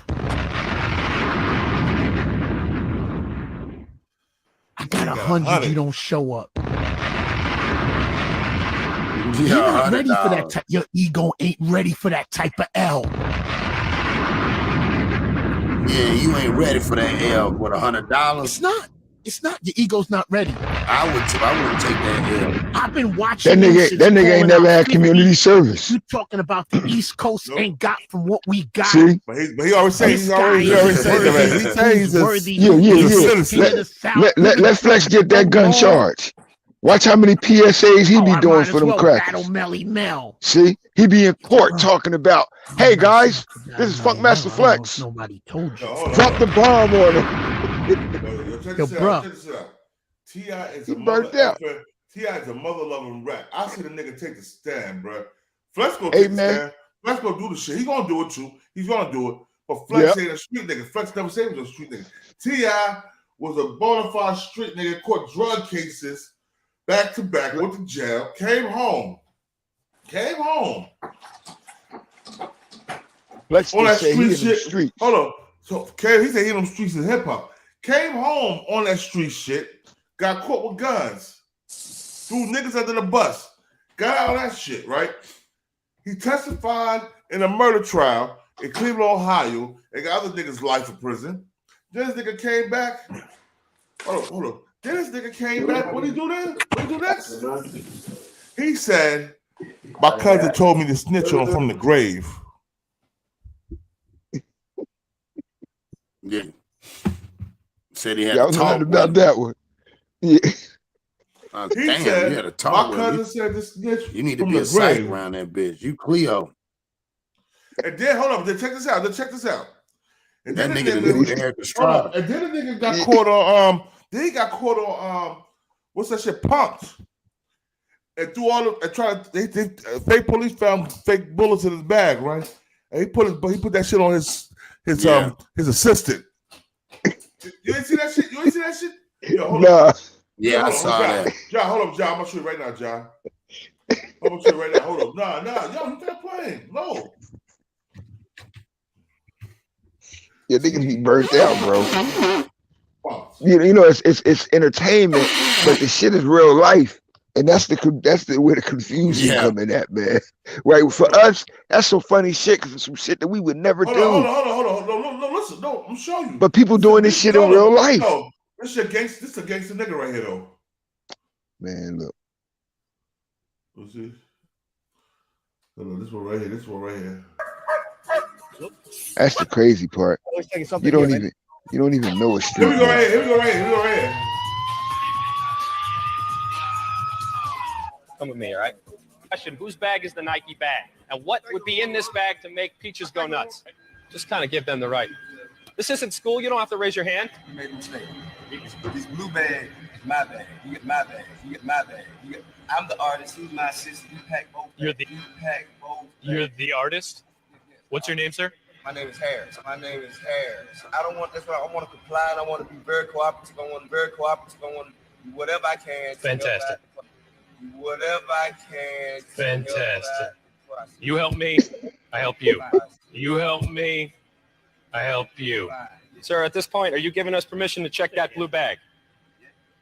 Absolutely not. You sure? Snitch. Come on, don't do that. This nigga said, I want to be cooperative. Come with me. All right. Where's he going? You guys are telling. Right there. Says your back. Okay. Don't know how it got here. He packed my bag for me. Does he pack your bag every day? Yes, he does. Down You're there. not implicating. What are those? This ain't mine. What are those? This ain't mine. What are those? Those are It's 38s. a bullet, but it ain't mine. Why are those in the bag? I don't know. The bag ain't mine. Please get it out my hand. Come on, let's go. He packed my bag for me. He packed my bag. Over some bullets too, bro? Just bullets? Nah, you was going to jail because you didn't get that charge. On the ground. Don't you do that. Bro, listen. Let me get to the bottom of what they're doing and we'll find it. All All the smart T.I. T.I. It's working. I'm the artist. He's my assistant. We pack both. I'm the artist. He's my assistant. Recordings just got better. You know, nigga just came home. I don't give a fuck. Damn, he's Yo, ask, come on, man. I'm the And they artist, he's my assistant. Yo, I'm asking, I want to see niggas PSI reports. Facts. Let me see niggas PSI reports. Yo, hold up. Yeah, I'm gonna show you this. This is why I said fuck Mr. Flex is a coward. This Flex talking that stupid shit. He in the streets. Bitch, you ain't never been in the streets. I hate when niggas do that shit, bro. That's the bullshit that's messed up the street now, man. Word up, you talking like that, and that gives someone else that know you living this regular life over here, nigga. Him the levity to go ahead and say that to other people when he's supposed to be living a regular life. I'm in the street, nigga. You ain't in the streets. You play music. You a DJ, dingbat. Facts. You a radio personality, bro. Shouldn't speak on street shit. Yeah, you ain't in the street. You're right about that, John. And he know that because he done been slapped up by street niggas before. So he know he ain't like, but he telling the youth that because he has a position of influence. We live in a world of image instead of integrity, bro. So a nigga don't question your experience. They question your presentation. Oh, that sounds good. And because he's that person, because he has a position of power in an influential situation, I believe him. Now they gonna go exercise the same shit and get their head knocked off playing with T.I. See, that's the point. A T.I. type nigga gonna be that person's bane of existence because of his dumb ass. Go right here. This is fuck. This one. Hold on, check this out. Acting like he in the street, nigga. You ain't streets. Stop using the moniker, bro. It's crazy as hell, man. That's that euphemism. That's how we done merged the bullshit with the real shit. Flex was talking about when he called Alpo a snitch, and that was pretty much during my my freestyle. And Flex, you know, he said he didn't want to apologize, but he viewed it different. And Flex, I love you, but you can't view it no different. The man is a snitch. He's a rat. You know, I get it. His son felt some type of way, and he should. That's his father. But he should feel some type of way about his father, not about people who call out the atrocities that his father committed. We can't apologize to snitches. We can't understand a snitch. A snitch is a coward. Right. He should be treated as such. So, you know, I had no choice with the comment on this. I love you, Flex, for my career, and I appreciate you, but I can't sit by and just, you have a platform that's too big. And when you start understanding snitches and you start telling, oh, his son feels this way and I get it and I want to meet him. I mean, if that's your personal, you should keep that personal. You got to keep that personal. The man, what about Wayne Perry's family, his son? You know, go meet him. Have a conversation with him. It's real. You understand what I'm saying? When you involve yourself in street life and you take on, you know, the ills and the spills, then you got to deal with the consequences. That's what men do. That's why I advise all of you young dudes, stay away from the streets, because the only crime is death or jail. And if you ain't willing or committed to that, then stay out of the streets. But as far as Alpo go, he made his decision, in which that decision affected his children. And as much as, you know, I feel bad for his son, but I can't take away a lot from my career, and I appreciate you, but I can't sit by and just, you have a platform that's... Building your online business? Go to Wix.com and set up your... Yo, niggas crazy, man. This is Jordan Tower with JT News. Well, take it back to the 80s, 90s. You had AZ Faison, you had Alpo, you had Rich Porter, Kevin Childs, a bunch of people. You know, this was the crack era. Everybody was making a lot of money. If you watched Paid in Full, you've seen how it was, okay? And, you know, it's an interesting time. But Kevin Childs, who I respect, you know, because he's Don Diva magazine, and, you know, he turned his life around, came out of jail, turned his life around, and, you know, had a successful magazine, and seems like a stand-up guy, okay? He was on Flex the other day talking about his case from the 90s, and he said this guy named Chuck kind of turned on him that used to be down with him, and this guy, Chuck, was, like, referencing to, like, AZ and Alpo and what they saw, and this is what kind of saved his case. I mean, go look at the Funk Flex Kevin Childs interview to hear the whole thing. But then I've interviewed AZ before, AZ Faison, who was like the main guy in Paid in Full, what the movie was based on. And basically, he said that he was working. He did not say he was a snitch. He didn't say that. What he said is that he was possibly working with the government because it was in some paperwork, or his name was in the paperwork. And the only reason he had his paperwork was because he was challenging the government. He didn't take a plea. And when you get discovery. So this is where it kind of threw me off. Vernon, how was he even in the circle? He hung in Manhattan. He actually was cool with A. Mm-hmm. He was cool with Poe. Where was AZ in all of this? Looking back on it, I guess helping them. Helping them. When you say them, you mean the government. He was helping the government. Yeah, that's the way it appears in my paperwork. Okay, so AZ has since taken to his Facebook, as you see on the screen, and basically challenged this paperwork. You know, all right, let me say something. Can I say something about this AZ thing too, real quick, y'all? Check that. We get on these rats today. Let me say something about this AZ thing too. All right, remember when AZ got shot in that building? He had an underage girl that he was fucking. It was 13 years old. She's 13 years old. Underage chick he was fucking with. He had drug paraphernalia in the safe with money, and drugs in the safe. Yeah, and he took a deal, what they call immunity deal, to testify the niggas that shot everybody up. So why would you take an immunity deal to testify unless you had something to hide? You was gonna get charged with something, bro. That's why you took that immunity deal.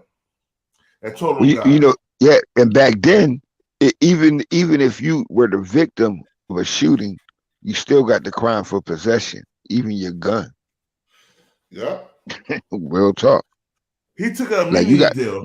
Hold on. He didn't do that shit. He didn't tell all them. He didn't tell them dudes to sit because he wanted justice. He told them niggas so he wouldn't go to fucking jail. AZ Faison is a rat too, just like Alpo. Well, he wasn't implanted. Like when we look at what a rat is a nigga that already come with the predetermined and premeditated idea and agenda to fuck you over. So the snitch is the nigga that's your co-defendant that turns state's evidence for leniency or freedom. So it's a difference in who you are and what you doing. Now he got caught when they raided them. Everybody know what he got caught with. And you back then you was going to jail for that shit. Facts. Just like I went to jail. Even though when you get shot, your ass, you know, when I got shot, nigga, I passed out on the train. You feel me? So I knew, when I woke up in the hospital 3 days later, I knew the charge was coming behind my healing. You feel me? That's my point. Like, that shit is going to remain. And what you do after that, though, is on you too. So, like he said, it appeared like that in my paperwork. Well, what did you say in your paperwork? What did your paperwork say? Because that's a difference too.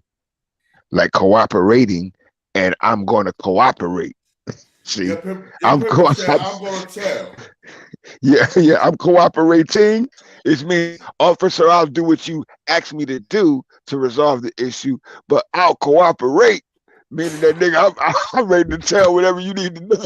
Yo, hold on. Pause out, real quick. Charlie Rock LD repping the real. Shout out to Charlie Rock, the real terror squad. Your boy Cuban Link always rock with me, bruh. Charlie Rock, the real terror squad, BX in the building. Salute Charlie Rock. Yo, Charlie Rock, I'm gonna send you that link, bro. You get that link, bro. My man Charlie Rock in the building. Terror Squad. He the real Terror Squad. He made Terror Squad up. Fat Joe just a fake, a fraud, a phony. Charlie Rock is a real Terror Squad. Hey, I'll put that link in for you, Charlie Rock. You want to hit it, man? Yeah, when you on the inside of what's happening, bro, and you have your own agenda to bring down, take over, or hurt, the situation, the circle, or the organization, that's a rat. When a nigga from the outside can influence you to be that brick that bring the house down, that's that rat. You've been implanted like a rat in your home. I put that link in there for you, Charlie Rock. Hit that link, man. Charlie Rock. When you a snitch, you that nigga that agreed to go do a crime with a man, and then you get caught and talk about we got caught. Yeah, it ain't you got caught. It's we got caught, nigga. Yeah. Some snitch. Yo, boss. Yo, I'm gonna tell you, it was this nigga. Yeah. My father did a bank robbery, right? This is nigga that was my father's co-defendant, right? And the funny shit is, right? Nigga, my father's co-defendant. The niggas got caught. My father was in the closet. My father had all the money in the closet. One of the niggas named Saladin from Plainfield, New Jersey. Rest of his name Earl Bailey. He passed now. So I don't give a fuck. I've been talking about it. He told the police, he's like, it's one more in the closet. See, that's snitch. That's snitch. That's a snitch. Word is wrong. That's how I went to prison. But this nigga got on the stand and told on me. He never got out of the car. Same shit. The police said, he told the police, it's one more in the closet. And they would have got my father. My father had the bags of money so he could get these niggas out of jail and shit. The other nigga, Saladin from Plainfield, Union County, stand up though, but he's nigga from Plainfield, Saladin, Earl Belly, pointed to the closet and said, there's another one in the closet. Now check this shit. I'm about to go to prison, right? So I'm sitting in the Union County Correctional Facility, right? And my mother was like, yeah, she's like, I'm dating somebody new or whatever. I'm like, word. I'm like, all right. Yeah, he know your father. He's your father's friend. Like, he's my father's friend. So I'm like, what's his name? She's like, Saladin. So I'm in there with the old heads from Plainfield, right? Yeah. So I asked old head Ali. I'm like, Ali, yeah, you know Saladin? My mother just dated some nigga named Saladin from Plainfield. You know who Saladin is? He's like, that's a nigga that rather than me and your father. I'm like, Saladin. He's like, Earl Belly. I said, call my mother back. I'm like, Earl Belly, man? She's like, yeah, Earl Belly. I'm like, oh, all right. Yo, tell him to come to visit with you. I put the nigga on my visit. I said, come to, I ain't had to put my visit to my cousin. He's a sergeant there at the county. I'm like, yo, my mother boyfriend come with, let him come up. Let him come up, whatever. He got there. I looked at this nigga. Dino Albertine know what I'm talking about. Yo, he's like, I'm like, yo, let me ask you a question. He's like, man, we was young. Like, nah, nigga, nah, ain't the question. Did you rat on my father, nigga? I don't care how young I was, nigga. A rat is a rat regardless. Right. He's like, that's yo, a snitch. He's like, man. I'm like, yo, check this out, man. This nigga better be at the house tonight. I'm gonna have my niggas come over there and take this nigga out the house. Know what my mother said? Word. All right, son. You gotta go. Nigga, you gotta go. Nigga, you gotta go. Yeah, he gotta go. You gotta go. So like I said, a rat is a rat. I don't care how nice a rat is. And then when I was in Southern State, the nigga ended up in Southern State with me. And he seen me. He didn't know who I was. He knew who I was because the first time he met me, when he came to visit me, right? He knew hold on, pardon. He knew who I was when he came to visit me, right? Y'all hear me? Yeah. Y'all can hear you. Yeah, hold on one second. He knew who I was when he came to visit me. So he seen me in Southern State. He's like, yo, little quiet. I'm like, yo, my name Bon Devon on my line, and watch your mouth. What's up? He said, yo, I don't want to have no beef, you know what I'm saying? Your father, you know what I'm saying? I have love for your father. Yeah, we got Charlie Rock LD in the building. Salute to Charlie Rock LD. What's going on, my people? Peace, Baba. How you, man? Yo. I'm good. Yo, this is the original Terror Squad. You already know. Salute. I stay following y'all dude. Yo, who we talking about ratting? Who's the rat? Oh, we're talking about AZ Faison. AZ, refresh my memory. AZ Faison, Alpo, Rich Porter, AZ. Oh, okay. Did he used to rap or shit? He's a rap too, yeah. He's a rap too. Remember he told, not that AZ from Brooklyn, but the AZ from Harlem. Remember he told all the niggas that killed, that shot him up and almost killed him? Oh, okay. All them Alpo, Rich Porter. But see, Alpo, Alpo told on the clique, the organization, as a rat. He actually was an informant for a minute. AZ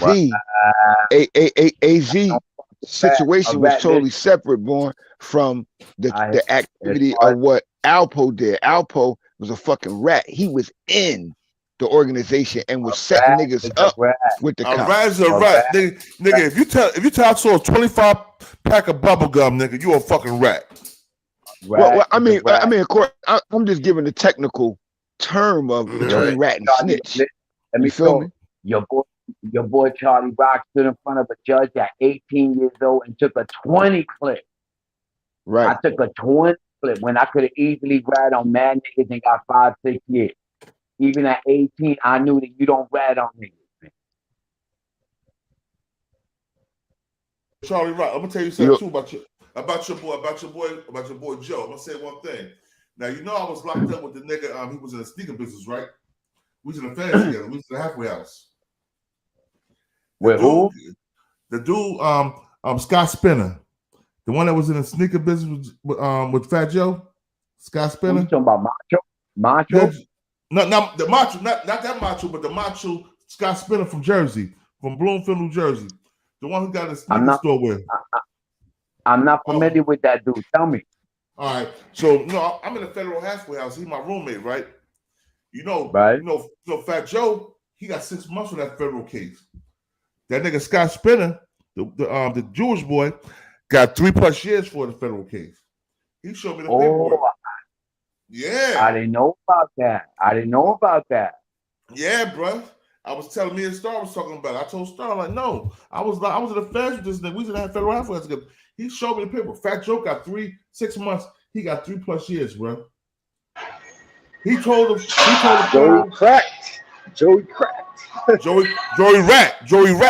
And Joey Rat. Cap instead of I name Little Joey. His name is Little Joey to me.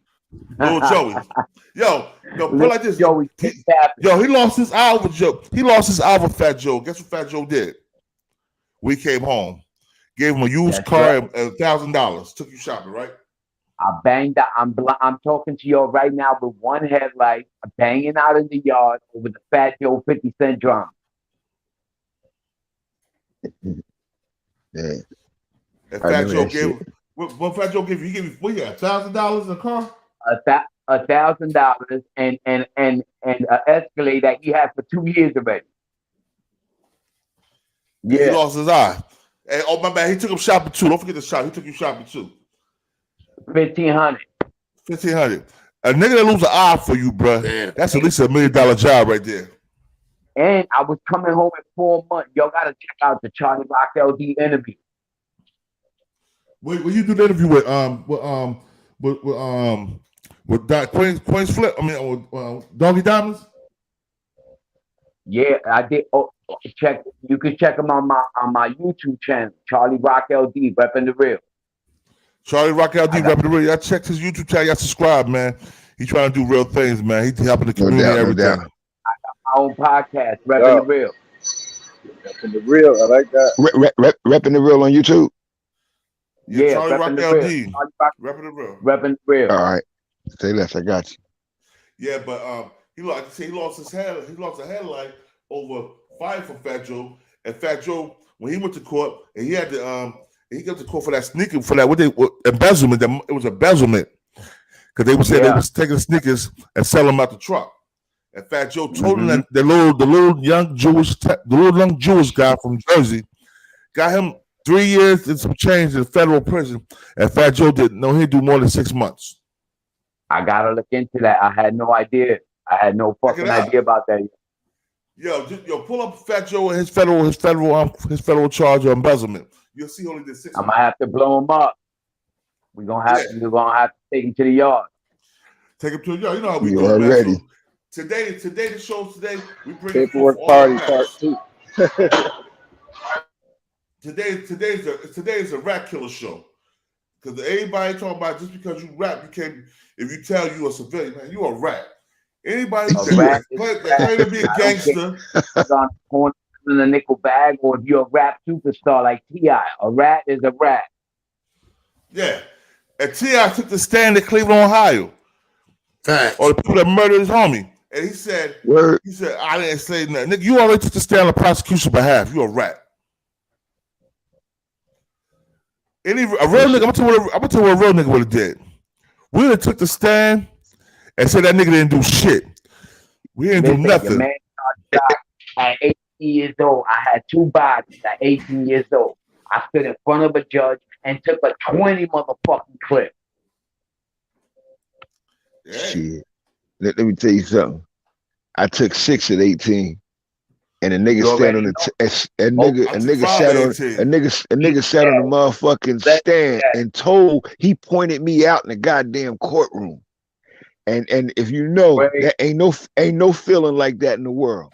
No, ain't no anger like that. Ain't no anger like that in the world, bro. Ain't no hurt like that in the world.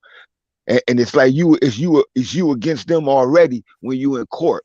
And then they bring a nigga out that done ran with you, done ate with you, done broke, done split money with you, then did all of the done shit. He get up there and sit up there with them and tell on you.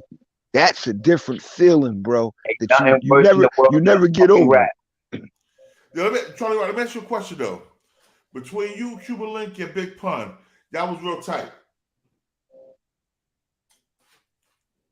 Good. I said between you, Cuban Link, and Big Pun, y'all was real tight, right? Big Pun and Cuban Link, you was real tight with them. I mean, by the time I came home, Pun had already passed. Okay. You know what I mean? So by the time I came home, Pun had already passed. Now I'm an original. I'm an original Terror Squad. Pun and Cuban Link, the niggas were the rappers. There's a big difference between the original and the rappers. All right. Right. I heard about the original Terror Squad. So Fat Joe, Y'all gotta look at the book of, listen, y'all gotta look at the book of Jose, how Fat Joe writes that Charlie Rock saved him 100 times. Coming on the block with the shotty, lighting shit up, showing, sticking up supermarkets and all that. Okay. Yo, Gonga Roach in the building. Gonga Roach in the building. You know Gonga Roach, right? He got Fat Joe. He got Big Pun back his money. Gonga Roach in the building. Salute Gonga Roach. Charlie Rock, how you doing? How you doing, my brother? How you? I'm good. I'm good. Salute everyone. Yeah, we got everybody tuning in. Yo, we got a hood panel today. We got all stand-up niggas on the hood panel today. We got an OG panel. Already. We got an OG panel over there. True. It's motherfucking God, homie. Already. It's the yard right now. Peace to the gods. And salute to the already. Yo, Charlie, hold up, Charlie Rock. And you was never a Latin king, was you? What happened? Well, you was never a Latin king, was you? Never. Charlie Rock, I remember. Never. I was never down with none of the cliques. Never. That's right. I remember you talking about it. Salute to the Latin king. Let me tell you something. I done banged out with the Latin king in the yard plenty of times, as far as banging out with them against other people. But I'm never a Latin king. Nah, y'all was more close in Bronx. Y'all was more close to the gods than y'all was anything. I got mad rips on my face banging out. You know what I mean? Yeah, but in the Bronx, y'all was more close to the 5% nation. For those that don't know, I banged out in the yard, got stabbed in the eye, and lost a motherfucking eye. Yeah. Hey, Charlie, where you was at in New York? When? In your time, when you did your time. New York State. I did all my time in New York State and did 8 years in Massachusetts for banging out in the bar and banging two niggas. I stayed in the yard. Yeah. We both did our time in the same state. That's where I figured that. I did 14 years in New York State. Auburn, Attica, Rikers Island. I was even on the Rikers Island documentary. I remember that. Scarface for life. So you was right. You was right behind me. I was on the island from 86 to 87, and then I went to Elmira 87. I was on the island from 88 to 91. Yeah, I was on the island from 86 to 87, Then from 87, Real back then. hell yeah. You already know. Nah, nigga, you had to be who you was. You had to be who you was. You already know, nigga. I was at HDM in Fort Maine. You know, from Juvenile. Went from Brooklyn House HDM to Fort Maine, and then I went upstate. You feel me? And Elmira, you know, that's Gladiator School. You know. Yeah, you know. When you at 18, you know, when you go through there. Look at my neck, my nigga. I still got scars from the pool building, 2 lower, banging out. Yeah, it's funny. We laughing about this shit, but that was real. That was real. It was street college for us, especially at that time. It wasn't no mercy. It wasn't no unity that was saving.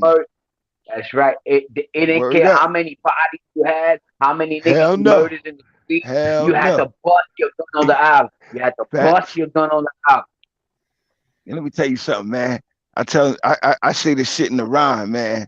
Word up, silent wars with hidden battle scars, because that's what we got. And we was in wars, man, that the world never seen, never even heard about. It didn't make the news. You feel me? But our wounds is present today to show for it. That's what upset me when I hear niggas like flexing them talk with that type of vigor, that type of energy, nigga, when you ain't do what we did. So you should be leading the children away from that. That exactly. Not exciting that shit. That shit fucks with me. Niggas like Funk Flex, when niggas like Funk Flex and DJ Vlad be talking wild shit, and niggas never been past the precinct. Facts. That's the shit that be irking me, bro. Boy, that's why I get vexed with Flex talking that shit. Like, bro, you ain't that dude. You should be referring to us. And ain't nothing wrong with not being that dude. Just play your position. Stay in your lane. That's my point. That's why I tell a nigga, if you never, that's why I tell a nigga, if you never did no crimes in the street, you never been to prison, you never been to jail, nigga, you don't got the right to call nobody a rat. Everybody can't be a G, you know what I mean? And I could respect the nigga that he ain't a G, but you get called by a rat. But you get called by a rat if you ain't been there. You don't know what a rat is. That's what I'm saying. I agree. Make sure everybody subscribe. Charlie Rock LD repping the real. Yo, everybody subscribe to Charlie Rock LD repping the real, man. That's the BX legend. Charlie Rock LD BX legend. Terror Squad, the original Terror Squad. Oh, she texted you or something? All right. No, you know. Yo, I'm gonna say everybody. I'm gonna put this shit on Instagram too, bro. Put my shit up, yo. Make sure you put my shit up, man. I need to get my subscriptions up. You know what I mean? I'm about to put it in the chat right now, bro. Real talk, so they can subscribe to you right now. I appreciate that. No doubt, bro. Word is spawn. That nigga Fat Joe wrote like 100 stories about Charlie Rock LD in his book. He called me C. He talks about how I ran up on the block, how I used to be. I gave him his first burner. I showed him the street. You know what I mean? That was my son. You are ready. Little Joey, stay capping. and the nigga, and he came on the last time, and Fat Joe didn't do shit for him. Even if he's 20 million, if he's 3 million strong, he should make sure his boys are right. But you know what? Hey Charlie, you build that platform. He still got the future to grace it. You feel me? He still got the future to give you back. So you just stay strong where you at. You feel me? That you do what we do. You feel me? And even in that, yeah, but in those that don't know, Charlie Rock LD is a life coach for the formerly incarcerated and their family. Look me up, Prison Mentality, Charlie Rock LD. Facts. Right here, y'all check his link out. I have a link right there. Y'all subscribe. Throw my link up, yo. It's on there right there, bro. Listen, I'm on my way out the door. Salute to you niggas. I fuck with you niggas. You know what I mean? Subscribe, yo. It is what you it is. Salute. And remember, salute, my dude. A rat is a rat. Don't rat on your homies, my nigga. Don't rat on your homies. Don't forget, a rat can't never get back, nigga. That's like a tattoo for life. Facts. A rat can't never get it back. They be trying to run through their little holes and stuff like that, but nah, man. Yeah. Salute Charlie Rock LD for grace to the panel, yo. Salute Charlie Rock for real. Yo, but look, Yeah, real spill. What you want to say? John, we can't hear you, bro. The gods and the earths, and Cross, hit me up so I can connect with you a little bit later. Peace. All right, no doubt, John. Peace. Peace to the gods and earths. Peace, Lord. Peace. So we had today's panel was a good panel. We got Charlie Rock LD up in the he came up in the building. Show bless the God, we show the God some love. You know what I'm saying? Now make sure y'all subscribe to this page. I got it right here. It's in the link. So y'all come in the comments, y'all get it. You know what I mean? But yo, we talk about a rat is a rat. Yo, we talk about your boy Fort Master Flex, Jonathan Roach, and how he talking about other people, but he's not in that lifestyle. I want you to hear this what he said. You know what I'm saying? But you know, some of the shit I agree with what he said, but some of the shit, hold on. Here we go. He go to ham on T.I. T.I. the rat. That Jeezy situation, directing my talk. You got like 4 joints. I play the clubs worldwide, and I know how many of your joints I throw on in the club. Your joints don't make people buy champagne or get high. You ain't that type of rapper. Let me tell you the type of rapper you are. You get features. Keep it to the Rihanna and all the other stuff. That's a great look for you. Me personally, I don't take you serious. You testify and you make Crime Stopper videos. I'm not saying there's nothing wrong with that, but we ain't the same. I've been dying to have this type of talk. Now, let me tell you how this is going to happen. That Jeezy situation, you're going to see what the real street is like. You're going to ignite that street, and those streets are going to be in them comments, and they're going to tell you exactly what you are. You're a clown. When that battle, Swiss Beats and Timberland, let me tell you something. You let that boy keep running his mouth. I see what you did. Let me tell you, let me give you a prequel to that battle. You're going to see the streets in that comment, boy, telling you exactly what you are. You're going to get such an awakening that day, and I'm going to be in that comments. You such a clown. The last time you got caught testifying, then you want to put up videos with you pushing and shoving with game. Classic clown. You are a clown, a Oompa Jasa, a clown.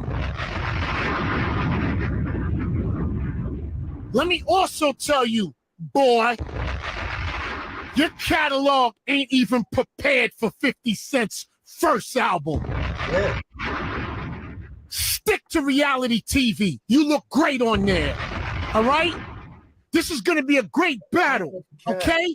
Big Snow versus the Crime Dog. It's fun and games to y'all. I'm making it something. Once again, your albums ain't worthy against 50 Cent's first album. None of your catalog compares to Busta Rhymes' catalog. Nice try with the dinosaur talk and everything else. That all sounds good when you don't want to step in the ring. You know what them records sound like. You've been in that club when them Busta Rhymes records come on in that club. Don't act like you don't. Stop it. Big facts. Big facts. You ain't king of the South. Who lied to you? Your catalog ain't what Wayne's catalog is. Your catalog ain't Ludacris's catalog. Your catalog ain't even Ross's catalog. And listen, bro, your catalog ain't 2 Chainz's catalog. You is not king of the South. Listen, Gucci, Jeezy, there's a lot of stuff in front of you. Remember, Swiss Beats made you who you are when he did that song with you, and you had those Jay-Z vocals. The East Coast made you. You got a cosign to start your career, because that 24s was trash. You watch your mouth when you talk about what's going on over here. When you ain't got no balls, you are a swag rapper. And when you step in that ring with Jeezy, the streets is gonna tell you exactly who you are in those comments. Cause I'm gonna tell you. And listen, don't stop talking that tough talk, shorty. You are short, ridiculous, and a cornball that makes up stories in your head. Drop the bombs. You ain't been the same since you got arrested. Shut up. And I know you like to be froggy and a little sneaky. I'm always in the street. It's okay. I'm in the clubs, and we always stick. So, you know, we always good over here.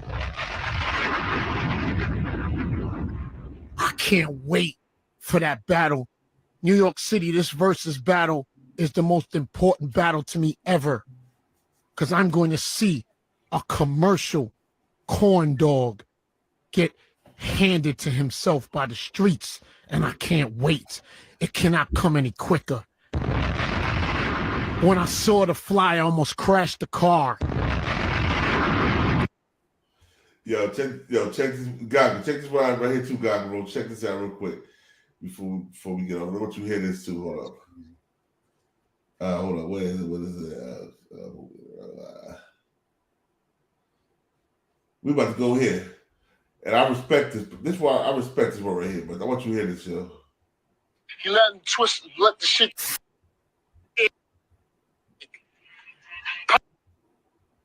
Our mistake with question. We keep it. Had to steal on him because he knew he had an issue out there, and when he got there, everybody loved him. He let him twist, let the shit. Would have never did that. Biggie would have never talked about this situation. And I'm gonna tell you what I fucking hate about. I'm gonna tell you what I hate. And you want to? People always want to ask me why I said it 20 years later. People always say why I said it 20 years later. I said it when the fucking shit was going on. And Biggie wouldn't have fucking died if that nigga hadn't lied. He lied. Y'all niggas worship him. Lie. Never, ever said nothing about him. Fucking lied. Spit coming out his mouth. Nobody wants to tell the truth. He said, absolutely not. Biggie was hurt when Pac got at him. Never, ever said nothing about him. Fucking lied. Nobody wants to tell the truth. He said, absolutely not. Biggie was hurt when Pac got at him. Y'all niggas don't want to tell the truth. It existed. You worship it. T.I., you talking about G-code. T.I. wasn't there for me. That's not G-code. That ain't G-code. He lied and Biggie died. That's my only issue. That's it. That's it, bro. Why is that so hard? What's so hard about that? You think that's cool? You think that's good? We worship that? I don't worship that, and I won't, and I don't have to. I still have morals. I still have morals. I give a fuck. He lied, and he carried that lie for years to his grave. He knew Biggie and set him up. Niggas shot and killed Big. Killed Big because of what he said. It's all right, though. Cool. Nothing big. Whatever. Lover said me and Pop got tossed out of. I don't. I'm gonna say. I want to say something about Suge. Something that people don't say about him properly, because people always talk about the bad about Suge Knight. But I'm gonna tell you something about Suge Knight from the outside looking in, from this side of the world looking over there. And y'all may think this sounds a little crazy. I admired Suge. You know why? I watched him take a guy like Dr. Dre. After Dr. Dre was in a terrible situation, a terrible musical situation, and watched Dr. Dre shine again. And I thought that was incredible. I think all those artists they put out on that label. Now, let me ask you a question, Gongo. Let me ask you a question, brother. Yeah. Do you think Tupac was a rat? Oh wow, I never thought about that before. Just think about it. He Damn, I never thought about that. He went on national TV and all his music. He went on national TV talking about how Haitian Jack was the one that robbed him and had him shot. How Jimmy Hitchcock was the one that robbed him and had him shot. Oh yeah, okay, yeah, no, yeah. If you look at it like that, yeah, he did say a lot of stuff publicly. It's definitely dry snitching, and the feds is watching, so he's enhancing their cases by telling them what's going on. Facts. Yeah. He advancing cases. Everybody talking about my boy 50. 50 did a song to pay homage to the niggas of South Jamaica Queens. That Girls Quran, all of things already was doing forever. They wasn't getting no appeal. They wasn't coming home. Right. He said. Right. He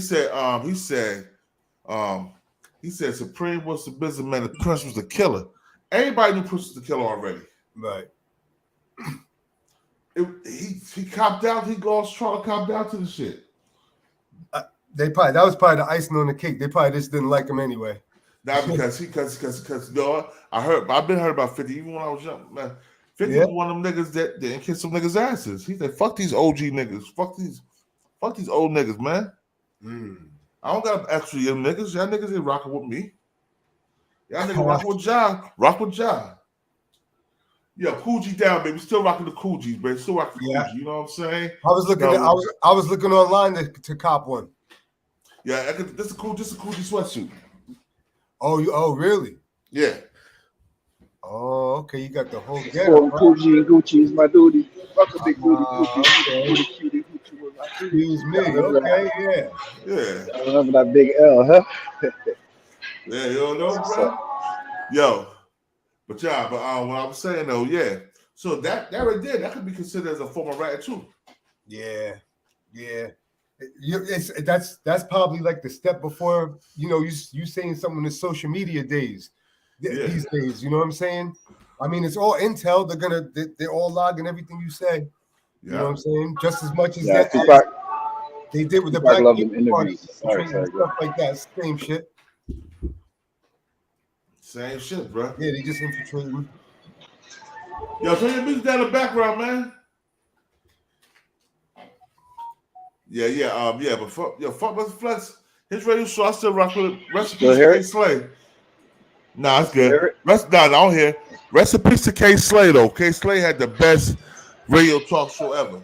Oh, yeah, man. K Slay, damn near brought back hardcore hip hop, man. If it wasn't for K Slay, a lot of them cats wouldn't be, Papoose and all them other cats.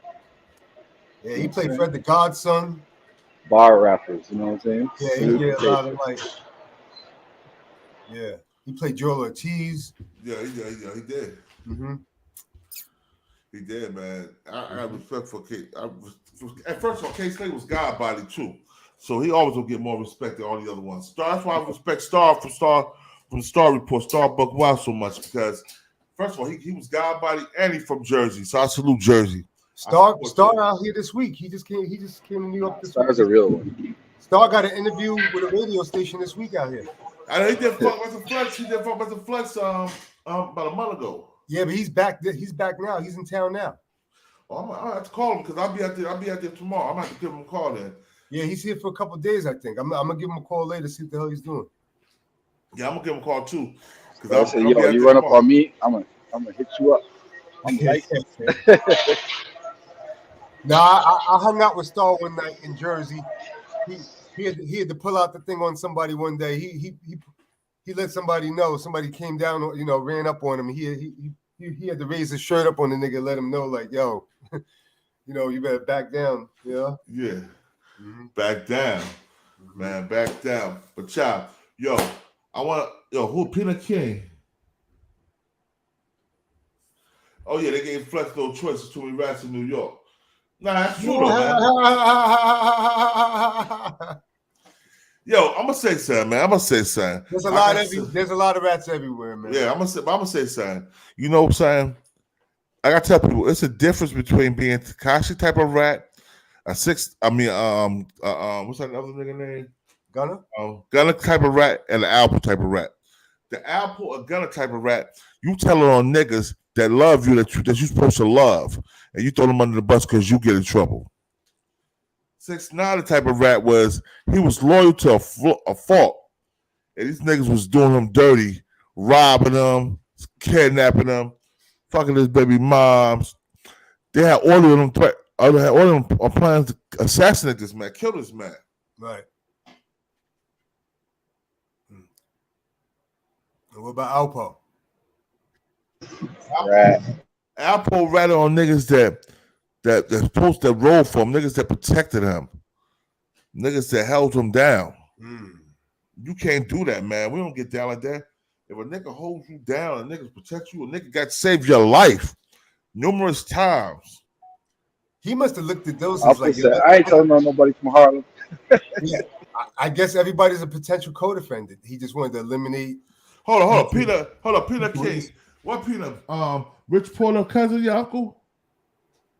He said Peanut's uncle. Hey, Rich Porter cousin named Peanut? Yeah, because I heard some things about Peanut too. I don't know if it's true or not. You know what I'm saying? Hot rappers, New York, they fell off. Oh, your uncle Peanut from Baltimore. Hold up. Peanut who, bruh? I know that name. Hold up. Peanut from Baltimore. I know that name, man. If it's what I think it is, bruh, you gotta hit me up.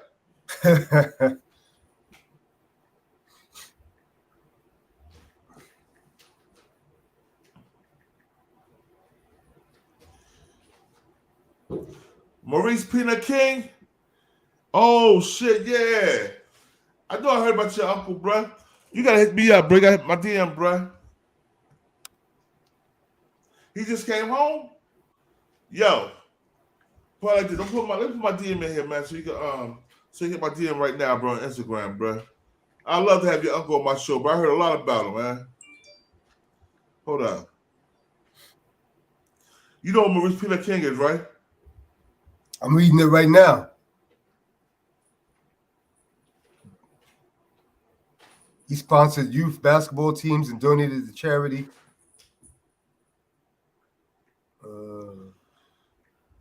1982.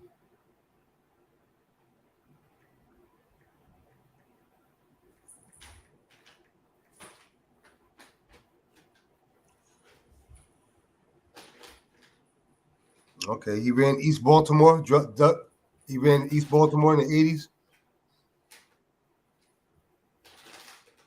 Yeah. Alpo, he told all black niggas, but you know what I'm saying? A lot of people don't know that Alpo is Puerto Rican, but I believe his father was black. He was raised in a Puerto Rican house with a black father. But you know, a lot of them cats, they don't like the original black man anyway, because we got knowledge of self. They still pork eaters. A lot of these niggas out there still pork. They still eating swine and shit. So you know what I'm saying? They don't know the way of life, the proper way of life to live. You know what I mean? Right. They got a ham sandwich in their pocket. They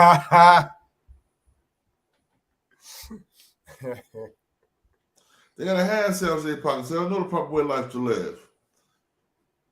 So you know what I'm saying? So yo, check this out, yo. But like I was saying, all these niggas, it's a different type of rats. Yeah, what do you think about But a rat is a rat. A rat is a rat though. But that nigga, 6ix9ine is the difference. What he did because he was in fear of his life.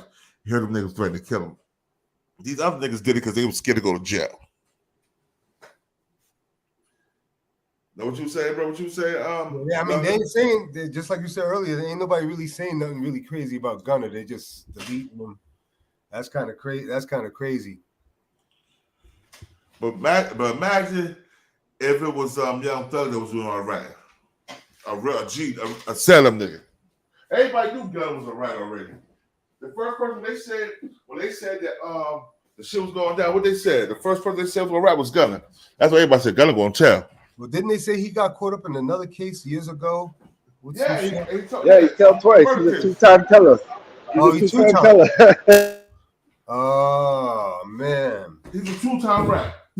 So, I mean, put it this way, at the end of the day, 300 don't give a fuck about none of this shit. They trying to keep that money going.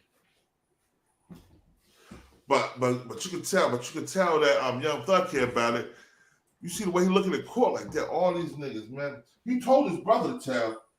I can respect. He told his brother. He said, "Yo, we both don't need to be here. Mom, need one of us home." You know what I'm saying? He told his brother. He said, "Mom, need one of us home."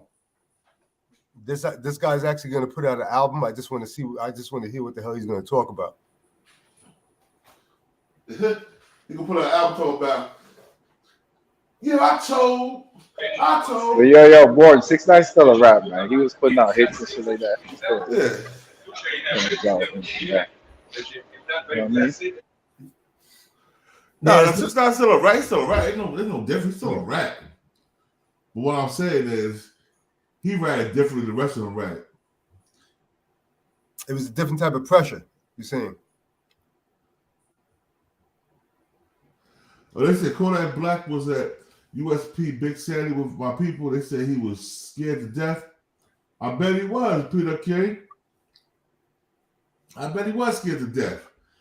It's a difference between repping that shit on lyrics and have to live that shit in real life. When I first went to jail, everybody was like, "Oh, yo, you go to jail? They be raping niggas in there." First went to jail. I was 18, man. What I did, man? It was like a family reunion. All my homies was there. When I went to prison. Were you at Trenton? Where were you at? I was at Trenton. I was at first I went to Southwest State Prison. That was at Trenton. That was a Southern State. Okay, I heard Southern State's more lax. Southern State lax, yeah. Okay. Then I went to Rahway. Then I came back. I went to Rahway. I came back to Southern. I went to Rahway. Yeah, I went to Rahway. Then I went back to Trenton, and then I went back. Then I went to Halfway House. You was there with the Lifers group cats and all that? Nah, I was the Lifers groups. I was in Trenton as said mostly. I mean Rahway as said. I was in Rahway as said. I heard they got a studio in Rahway Prison. They probably do. That's how Max B's getting his songs done. He's been recording out of there. Oh, what? But Max B, he rat too. He's a rat too. Rat boys. Max B a rat too. He ratted? Hell yeah. I see the paperwork of Max B. Matter of fact, I did a show a couple years ago. Max B paperwork, bro. Max B told on his stepbrother. Oh damn, Bigger Bell. Well, he's supposed to be getting out in a couple months, allegedly. Now he is. But he did a lot. He did enough telling. He should be able to get out in the next couple of days. I didn't even know that part, but I'm the one that helped him get his time reversed.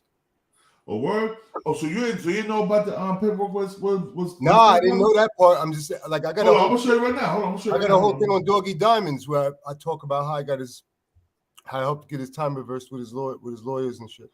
Check this out. Hold up. I'm gonna show you right now. Hold on 1 second. So you'll know I'm not. I spoke to him about 3 months ago. Or hold on, check this out. Yeah, right quick. Yeah.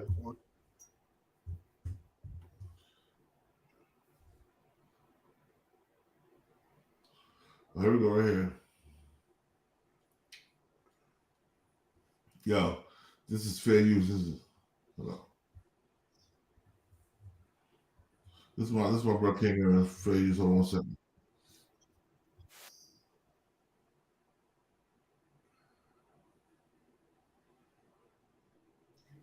To have. He gave me permission to put this paperwork out. Now, he also told me to make sure I block out buildings, addresses, because this paperwork is not being put out to cause any type of negativity. It's being put out simply so Charlie Wingate supporters and followers can see that the lifestyle he speaks of being a gangster is not all cracked up what he says it to be. He's a fraud. Now, I'm going to take y'all all the way over here, though. Right? Turn the paper around. When I take you over here, I want to say, this is when the court is speaking. I have the transcripts. Not what Buck has. I don't know if that's a made up Hold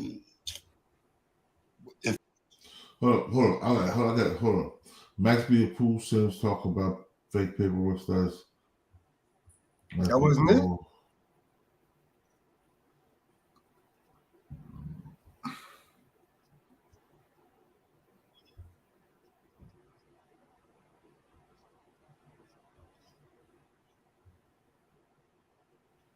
Oh, there you go. Hold on. Let me see what is that.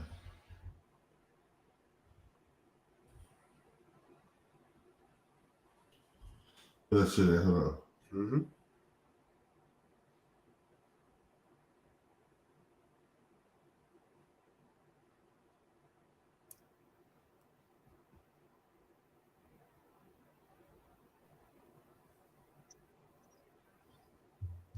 Here we go right here, guys. Hold on.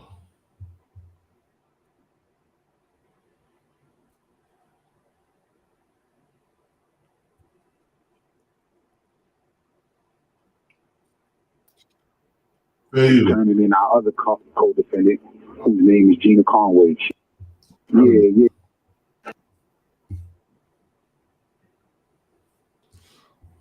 Already know. Let's do it. All right, man. You already know what it is. Your boy Kill So Frosty. I got my boy. Like School Pre. And we in the building, man. Right now, we on the phone with Pooh Sims, man. Pooh Sims, introduce yourself. For y'all that don't know, it's the one and only your boy Pooh Sims.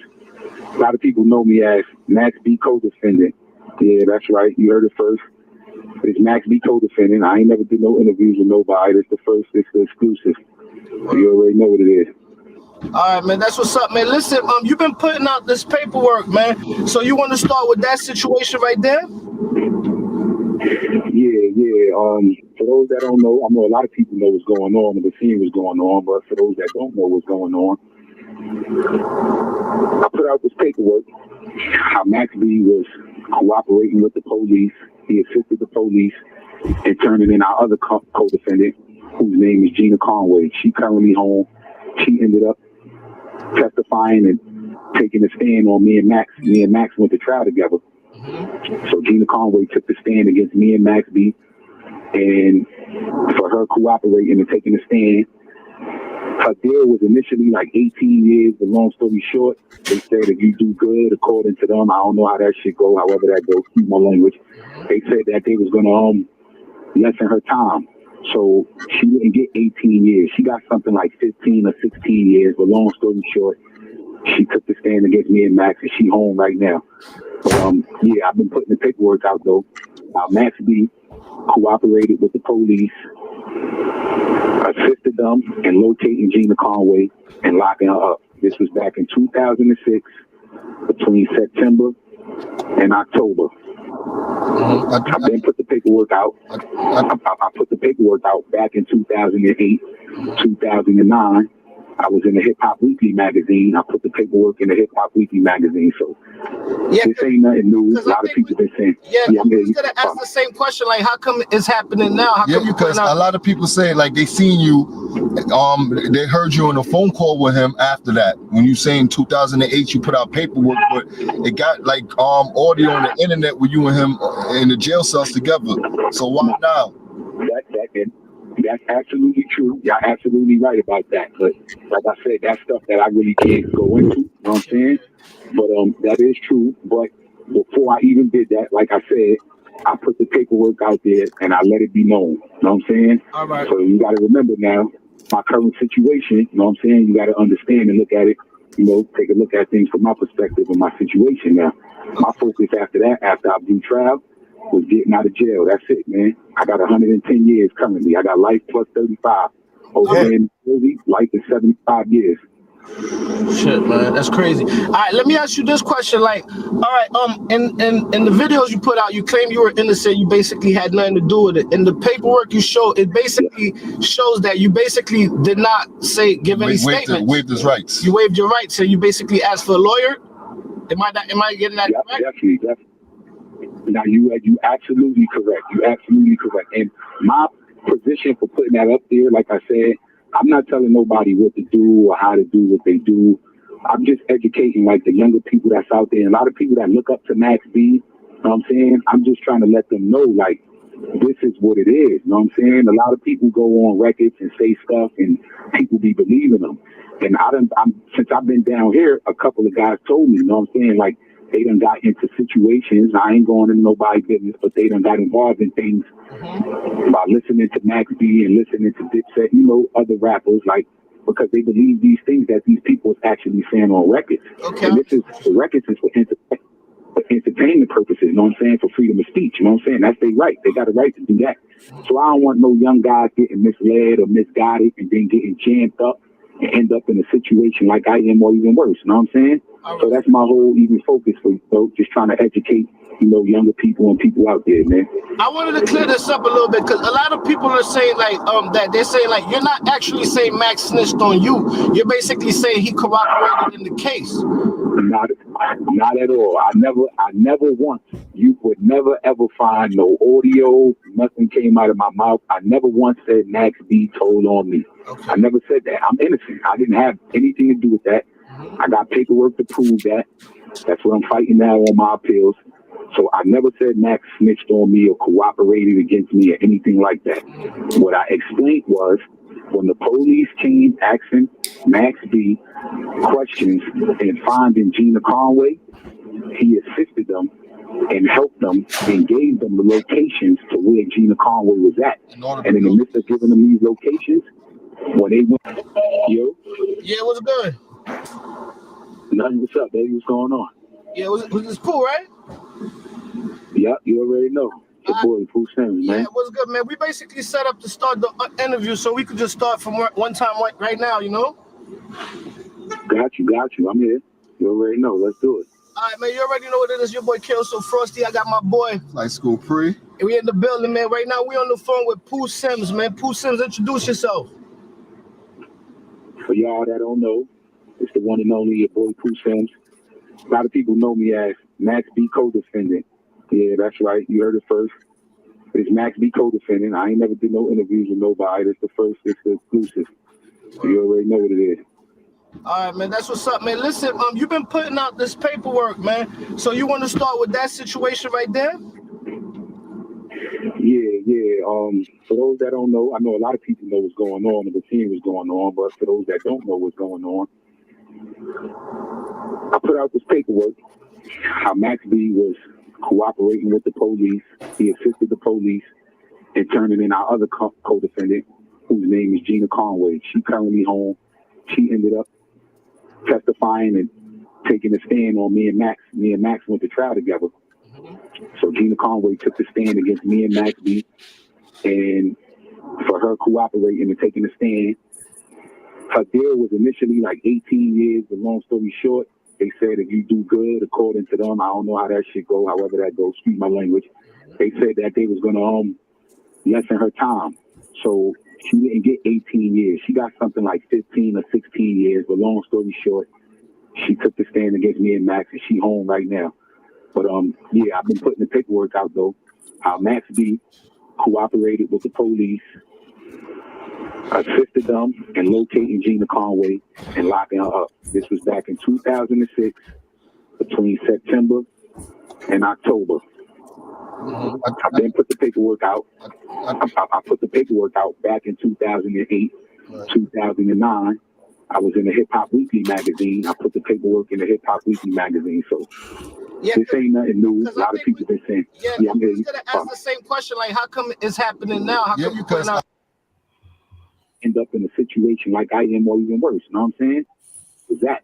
And in the midst of giving them these locations, when they went on there, so I'm not gonna put out nobody's information that had that posted like that. I wouldn't dare do nothing like that to put nobody in jeopardy or anything like that, or even along. What exactly was the situation with the studio you were talking about? They were supposed with the studio? Yeah, you said they were supposed to be going to the studio with Jim Jones. Yeah. Max B was on his way to the studio this day when the police came to talk to him. So Jim Jones is in Quad Studio where Tupac got shot at. That's where Jim was doing a lot of his music at.